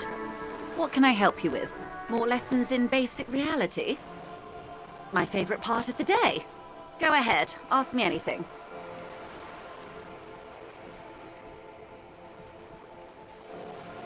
It's a neurological disorder caused by, well, it's either... She nods slowly.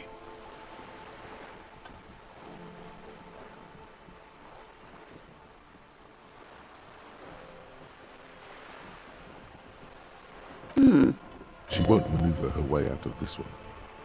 I am the vilest of the vile. I am an old... She raises the corner of her mouth, smirking, revealing a canine. Yes. I am the nether creature of the Forbidden Swamp. I pushed the king. I can see you thought we'd gone extinct. After all, no sane person identifies as an ultra-liberal anymore. In her green eyes, you see a mixture of truth and self-satire. Decades of guilt. I do hope so. When the dust settled, the Liberals were the only ones left to clean up the mess. Nothing's settled. It simply fades away. Like a lover who has lost their faith. Now, shall we return to reality?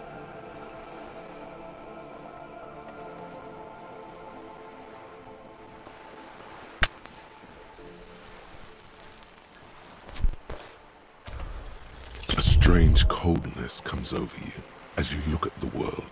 The waves sway the sloop slow. The doubt is fully formed in your head. The alien feeling persists.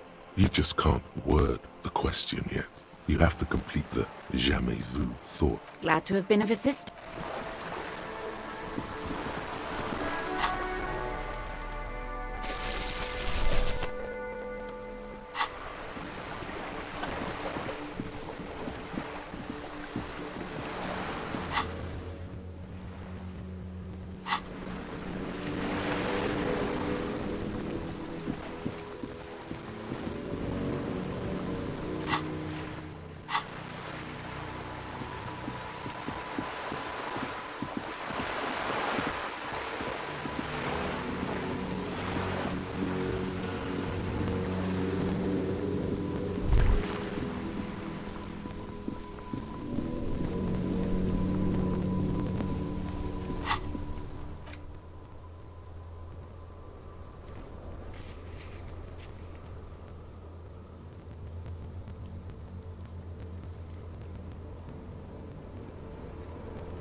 Oh, sorry, officer.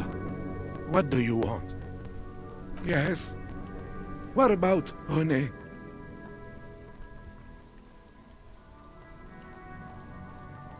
Yes. It is what I just don't know, officer.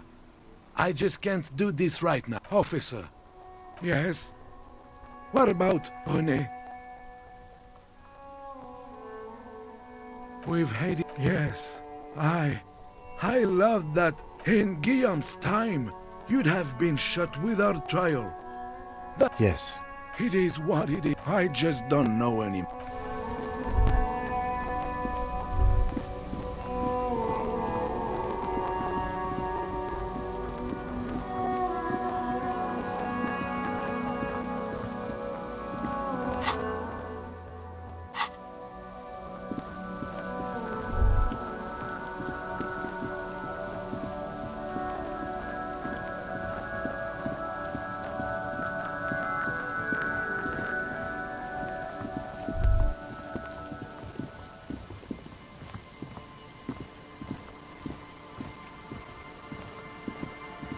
The trap is full of locusts, but they seem weak and unhealthy.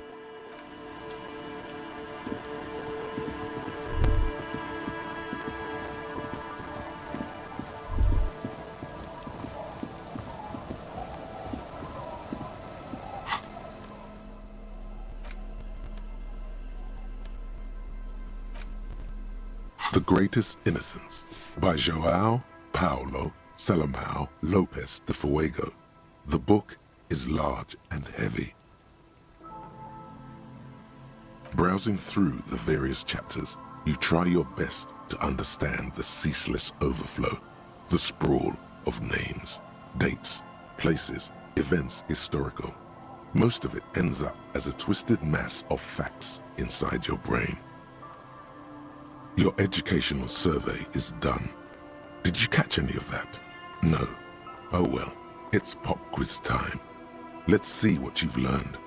This might take a few minutes. You ready? That's the spirit. Here we go. Question 1. Who was the first innocence?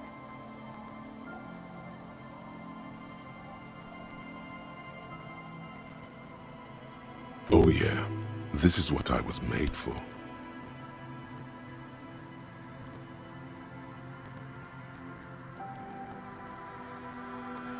A pop quiz is a short examination designed to test your knowledge without any prior warning or announcement.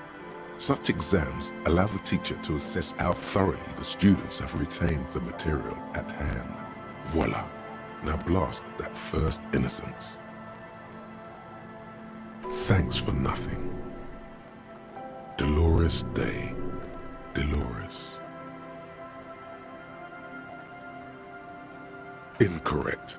Dolores Day was the innocence of humanism, internationalism, and the welfare state. She codified parliamentary democracy and created modern institutions. Among these, the moral intern, she was powerful and beautiful on all her icons. Her colors are silver, white, and apricot. And when you think her name, Dolores, stomach acid rises to the back of your throat, and it hurts. You see a flash silver, a wreath, an airport bag, and blonde hair. You don't know why. Another choice, perhaps? Steer clear of this one. There's something terrible about this one. A strange sensation of loss. When she left the earth, the dust, and the ice, and the humans. That is unimportant to the quiz. Stop thinking about this. Yes, the quiz is impersonal. No need to rouse sensations in yourself at the mention of Dolores Day. Who was the first innocence? It wasn't Dolores Day.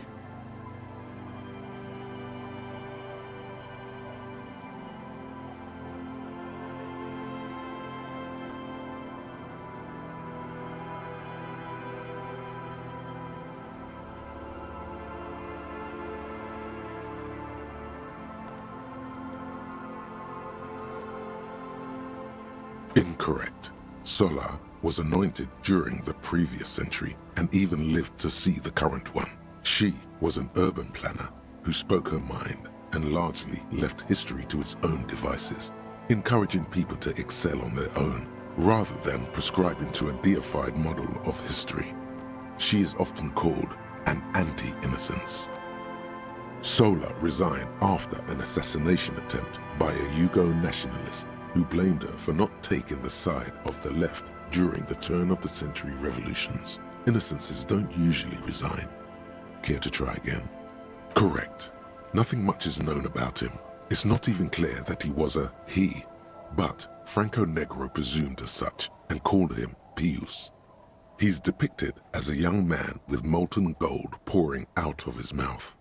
All he spoke was gold. It's said he invented God and equality of men before God.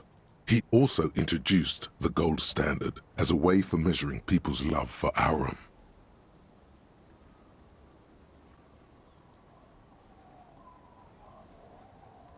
As the first innocence, he declared that there should be more of those like him. It is presumed his disciples were the beginning of the Holy Party, the founding party. Question 2. Who was the strongest innocence? Easy. Everybody knows the answer to this. You, me, anybody.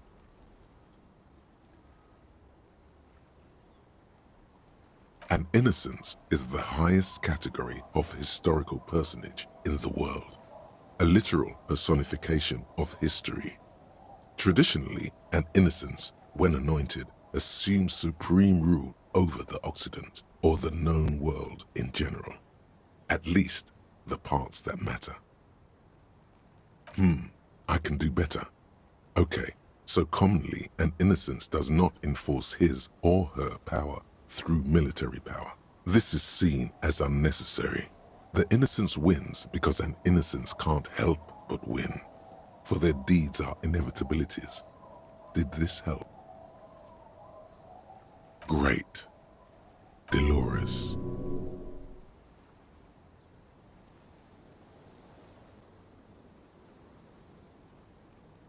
Correct. Named the innocence of militarism, he codified hereditary rule, but at the same time ended serfdom and established the inter-isolari real as the global reserve currency. He also established the concept of the nation.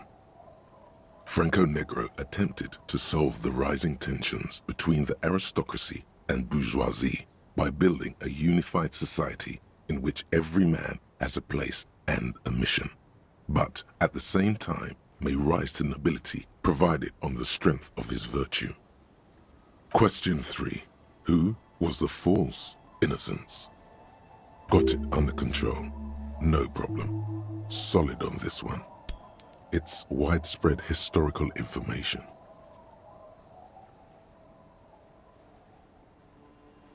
Yes, there exists a group called the Founding Party, known as the Holy Party, during the time of the Pericarnacian. This, the world's oldest international organization, spends its time in search of either the re-emergence of the innocents or new members. There seems to be a mix-up with the sources. It's not my fault. At least it clearly wasn't Dolores Day. She wouldn't be false. She's beautiful. Incorrect. Stepan the Despicable, regent of Kedra, was a ruler who conquered the known world during the Kedriatic conquest, instead of the despotic Erno Pasternak. Would you try again? Correct. There have been a number of counter or false innocences, some assumed to have innocentic qualities, some who just thought so themselves. Occasionally, they have the support of a faction inside the ecclesiastic organization, and accusations of foul play have arisen. The most famous and important of these was Erno Pasternak. He was into torture, despotism, hymns, cannons, and world conquest, but got defeated and humiliated by Stepan the Despicable of Kedra. Final stretch. You've come so far and learned so much. This is the most important one. Question 4. Who was the greatest innocence? The most important of them all. The most precious to humankind. I've got it. Honest.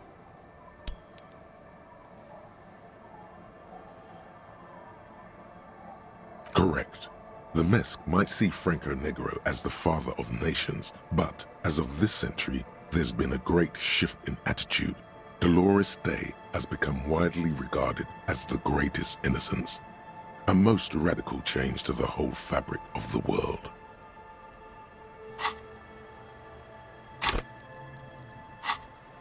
Everything from inter-isolary travel to the connected world to 3 consecutive scientific revolutions can be traced back to her. Every decade that passes, she seems less human somehow, and more beautiful. And more beautiful, and more beautiful. Congratulations on finishing the test. The results and your subsequent grade have been calculated. You get a C, vaguely passable. A solid effort with nothing much else to show. Nice going, mediocrity man. You would have done better if you just left Dolores Day for the end. Dial the Dolores Day down a bit. What's going on with you? Okay. You are shouting at an inanimate object, like a real weirdo. No wonder you seem to have trouble with the right answers.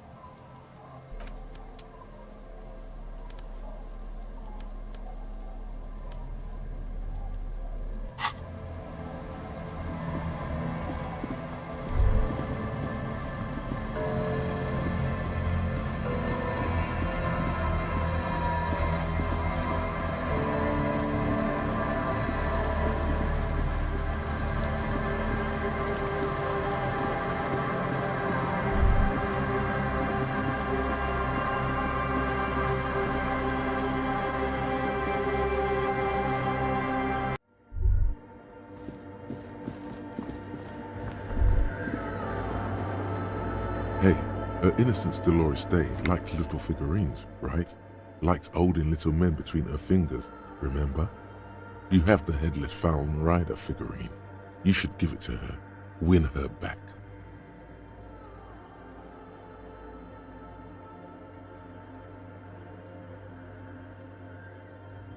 So very, very, very nifty.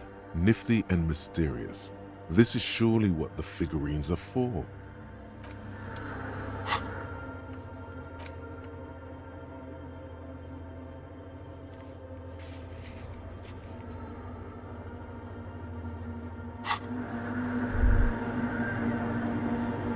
The mother of humanism stands above you, a precious and complex wax painting on a single pane of glass. A crack runs across the length of her body, her face oval and sad. Why? That does seem to be a problem. Maybe you meant something else? I don't know. What are we thinking of? Part of your mind has gone on to other things already.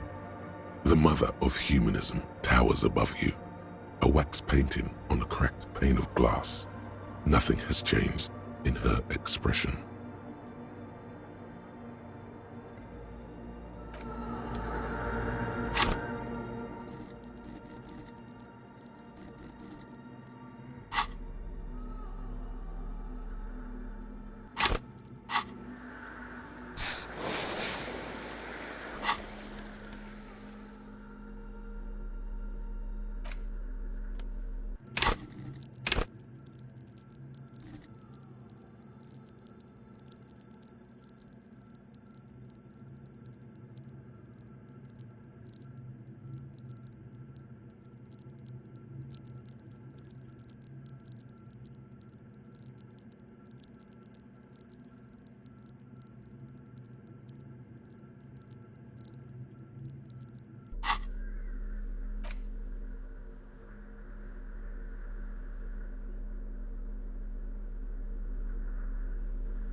The mother of humanism stands above you, a precious and complex wax paint. A jigsaw of broken shards falls into place in front of you, a ghostly reconstruction of the stained glass window.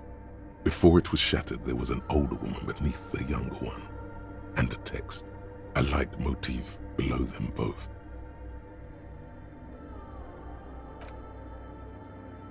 Unknown. A motor carriage? A gunshot? Someone falling into it? Or maybe just hooligans looking for something to break?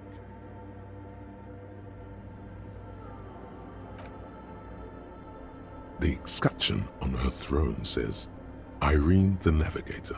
She is depicted as an older woman wearing thick-rimmed eyeglasses, holding a golden rights apfel in one hand and a scepter in the other. This is the queen her Innocence Day advised. Above, she herself is whole. Small figures of wise men, common men, worshippers walk up the stairs to stand at her feet. Secret servicemen, 30 years, stand in a row guarding her. It must have taken years to produce this work in all its dizzying detail.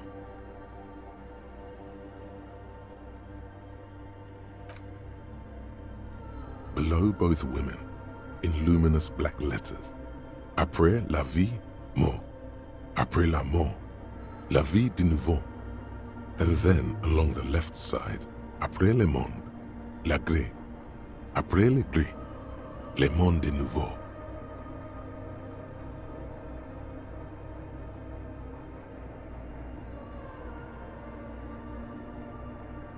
After life, death. After death, life again. After the world, the Pale. After the Pale, the world again. This is the great leitmotif of humanism, a summary of the effect of the discovery of this Isola, the Insulindian, on human thinking. A tremendous sea change akin to finding life after death.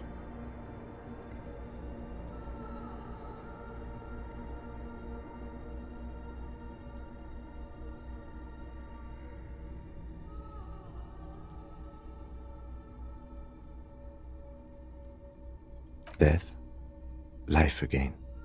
After the world, the Pale. After the Pale, the world again. This exaltation is common in Dolorian sacralism. In the early years, it was even incorporated as the RCM slogan. No more, however. It was deemed subservient to use a strongly moral intern-related motto. We already suspected of bootlicking. The sentence was also seen as too feminine. It was a macho thing.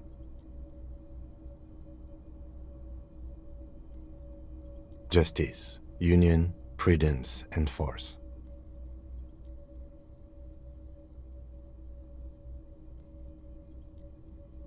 Not at all. The mother of humanism towers above you, a wax painting on a cracked pane of glass. Nothing has changed in her expression.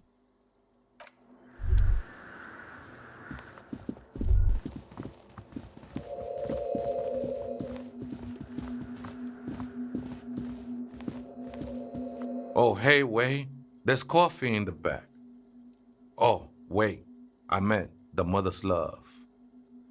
Coffee in the back. Something familiar about that. Coffee and stale cookies.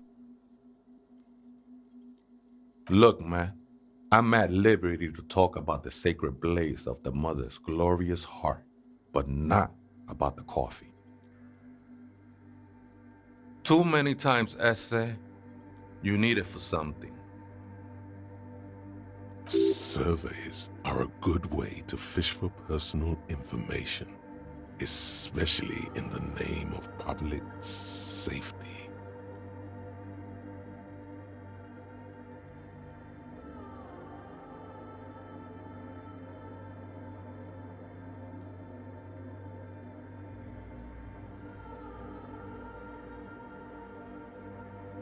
Don't sweat it, vato.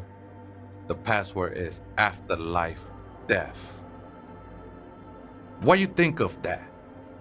Makes me almost pity la niñita pequeña when I hear it. I think we're done here, essay. That was an interesting conversation. However, I'm still not sure how it's relevant to our investigation.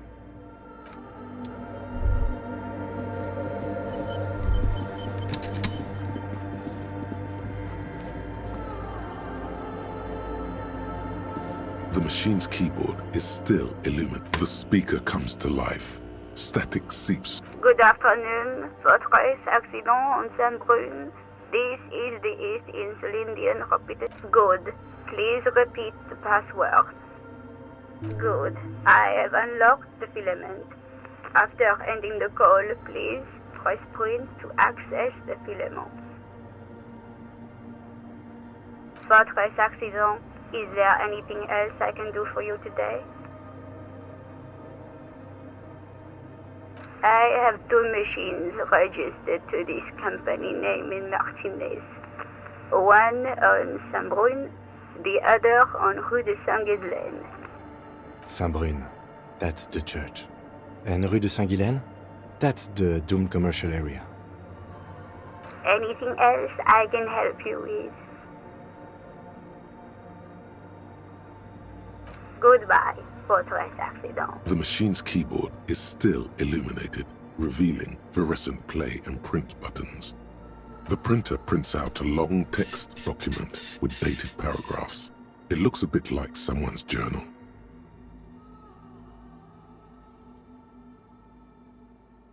The first entry, made on the 4th of February, 51, by an unknown author, is short and concise.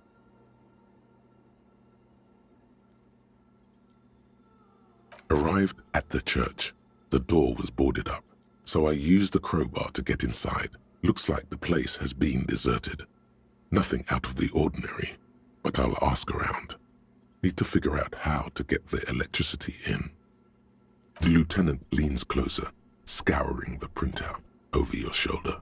Just as you finish reading, he looks up, muttering under his breath. 4th of February. That's over a month ago. Whoever set up those machines has been here for quite a while. Our case? No, I don't think so. It must be some local eccentric.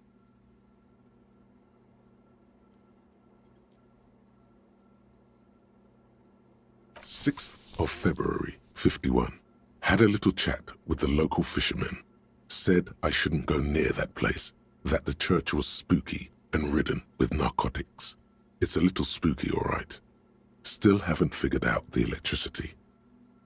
See? Even one of the spookers themselves says it's unnerving.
"7th of February, 51. Finally got the electricity in.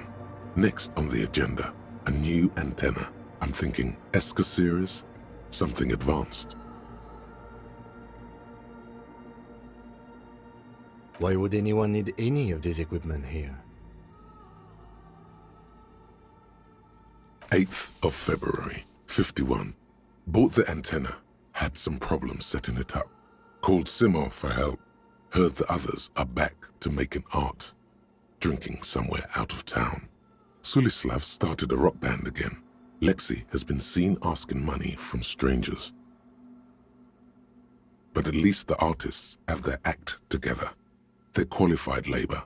They can get work anywhere. Graphic design, ads. The programmers are doing fine too. I mean, they're programmers. The writers, though, they're fucked.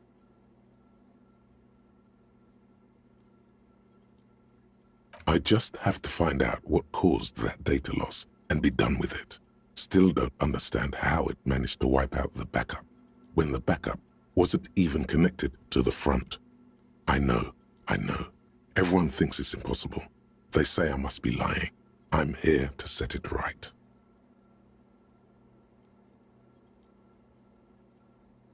I think these people worked in the radio computer games business. The one we saw in the Doom commercial area. They must be our former co-workers.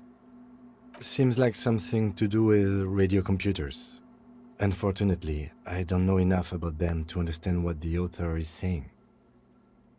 Something about the backup data getting destroyed, and how everyone thought it was the author's fault. Let's just keep reading.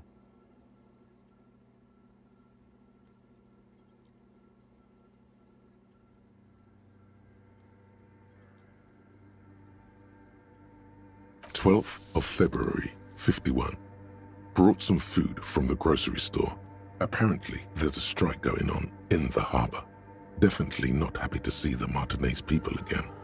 Everything's now set up in the church. Going to start working tomorrow, 8 a.m. The strike. We are nearing the date of the murder. Keep reading. I'm interested now. I want to know what's that radio anomaly that sent this person here in the first place. 25th of February, 51. I've been sending data up to Lintel for a while now, trying to recreate the data loss, but nothing. Didn't even feel like logging in, the disappointment. But I did discover a curious audio-spatial anomaly at the back of the church. I've named it the Swallow. It swallows sound. Need to get some mics.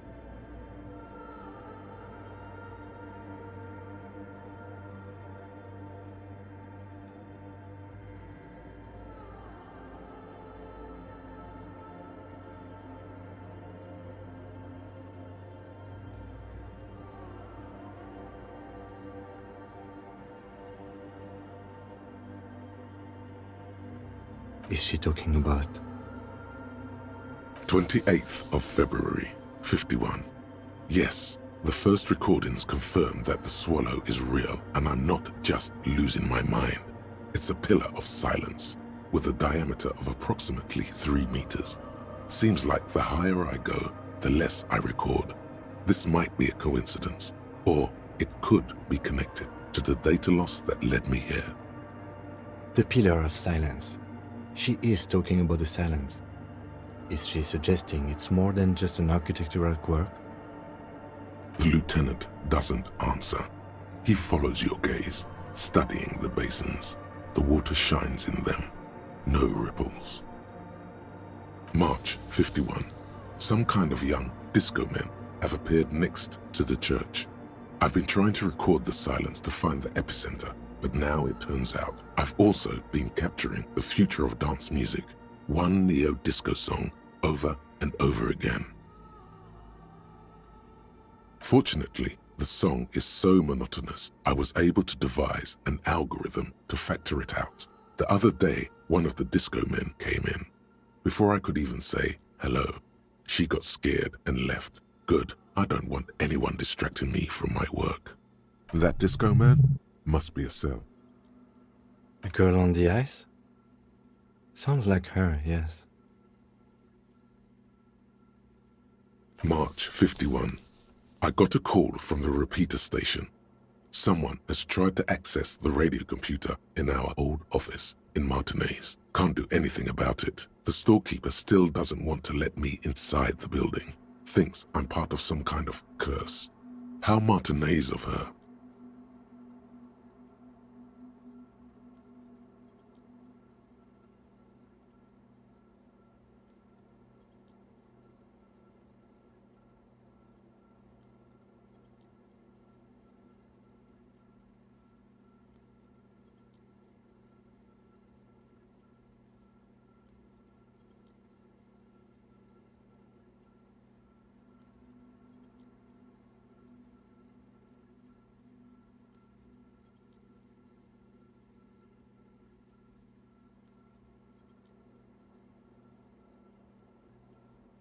I knew it wasn't a good idea to meddle with that machine. No. It was a great idea. You're learning things. This is how you learn things about machines. March 51. A new 2-meter aux cable. Noodles. Crackers.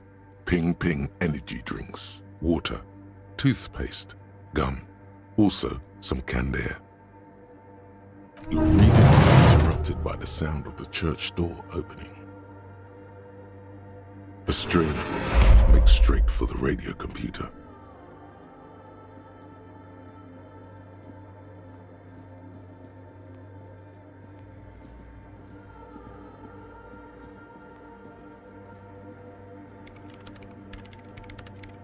Breaking into my radio computer, I see.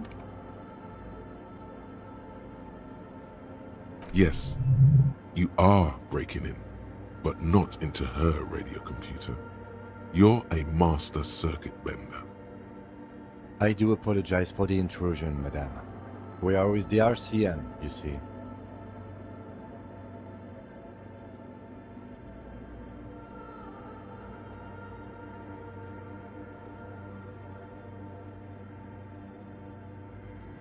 There are no coalition military data links. And even if there was, you couldn't access them over a civilian network.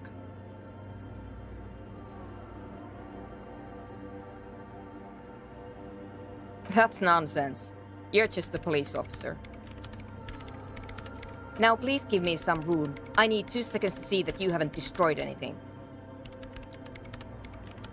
We should talk to her after she has rebooted the machine.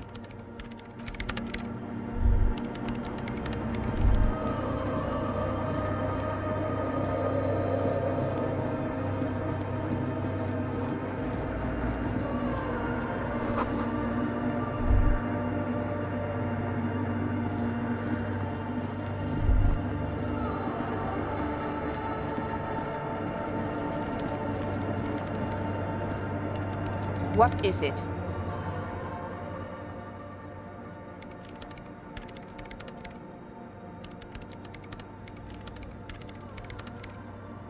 Yes.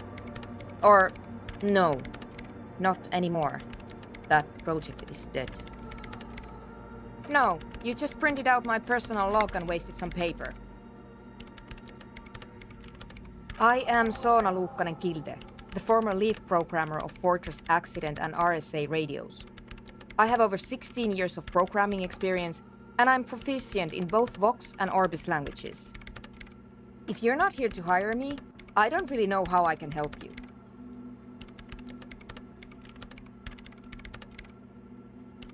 Did she say over 16 years of experience? She must have started programming when she was still a teenager. That still doesn't answer what she's doing in an abandoned church.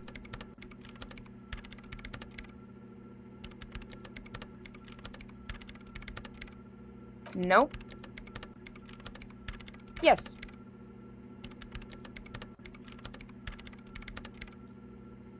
And? I don't care. I don't care about crap men. Wow, she really doesn't. Not afraid, this one. I brought them here. These are my machines. Please don't touch anything. I use the AR1 as my RAIM prefix processing unit.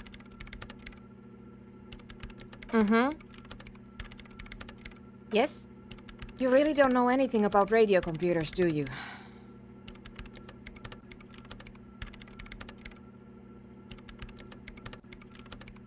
All right. Well, all radio computers perform operations up on air.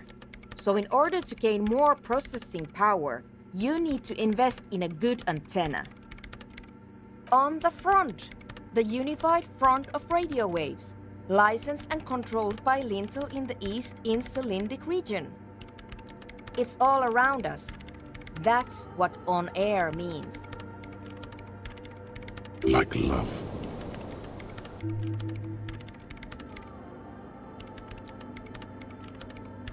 I guess it is. So far I've been quite satisfied with it. Martinez is an unstable region with bad coverage, and the operation has been surprisingly stable. But it's not the cheapest one on the market. so I wouldn't recommend it for your regular red tape operations. Fraser 1000 is a foolproof line for civilians. Anyway, you should do some research before you decide to buy anything. Ask around, compare the prices. There are many milieus dedicated to that sort of thing.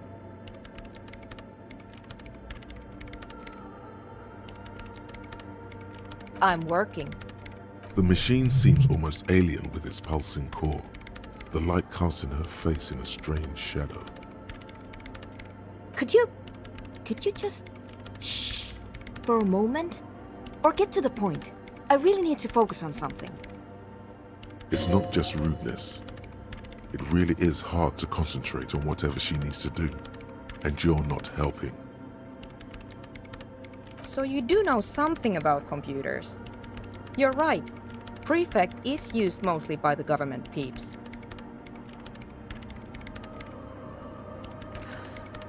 Because I needed something good for my investigation, and Reims Civic is widely agreed to be below all standards, so I had to upgrade. Besides, owning a Reims prefect isn't such a big deal anymore. No, actually, it is kind of a big deal. You don't see Ream prefects in every police department, for example. I know a friend of a friend who used to freelance for the Coalition. I was actually aiming for the military-grade Reim Rational series, but couldn't find one. Prefect is mainly based on the same technology as Reims Civic, so it's kind of a rip-off. But it does have better compatibility with newer antenna models, so I won't complain. They are connected to my Reim Prefect. Whatever you do, just please don't move them, okay? Thanks. Short and terse. There you have it. Whatever she's using them for, they're hers. Great. You really like those questions, don't you?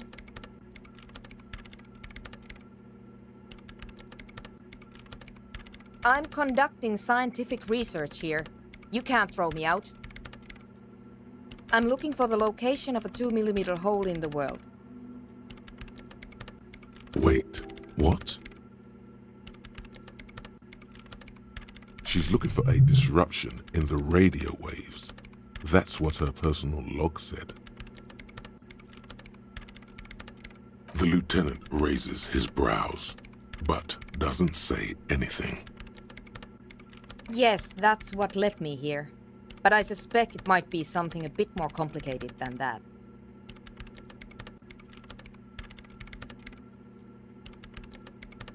Exactly.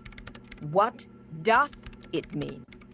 Up to now, it has been impossible to say what it is because it's impossible to measure nothing. What do you think it is? What qualities does nothing have? How do you measure something that does not exist? That's a little above your pay grade at the moment.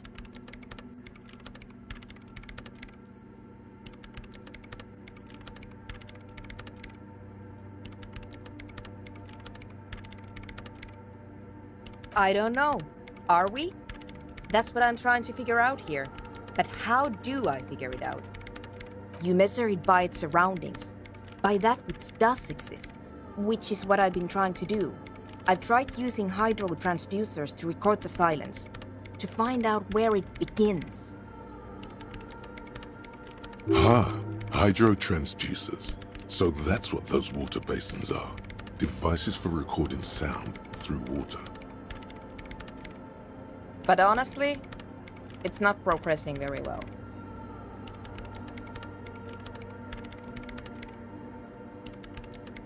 Somewhere underneath those roof beams, I assume. Only a faint crisscross of rafters can be made out from the dark. Most of the tower disappearing into the shade.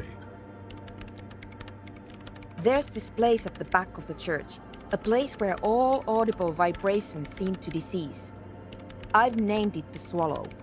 And the higher you go, the less you record. The Pillar of Silence? Are you sure it's not just an architectural quirk? Maybe, but it's oddly close to the physical coordinates of the data loss that led me to this place. I know. No, I don't.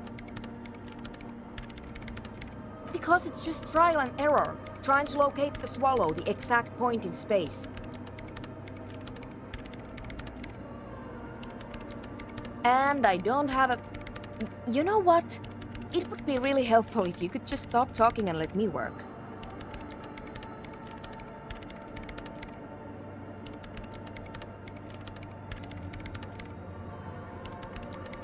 Great. Thanks. The swallow, you mean? Great. Thanks. What? I hate it. I bet she hasn't even heard it.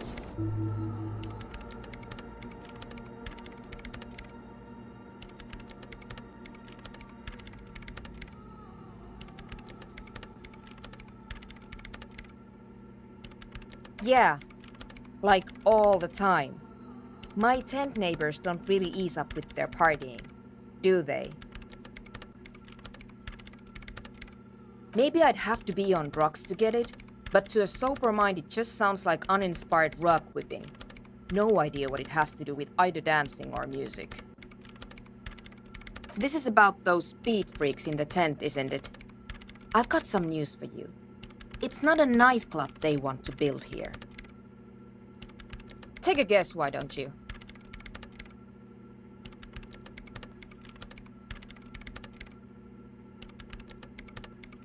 Bingo! That's exactly what they're up to. Ah, wonderful.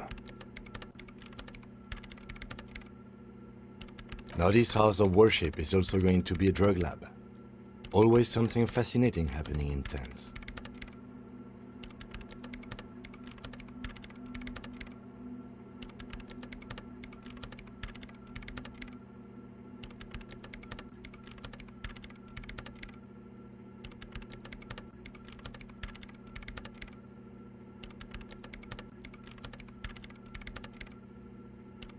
So that's settled.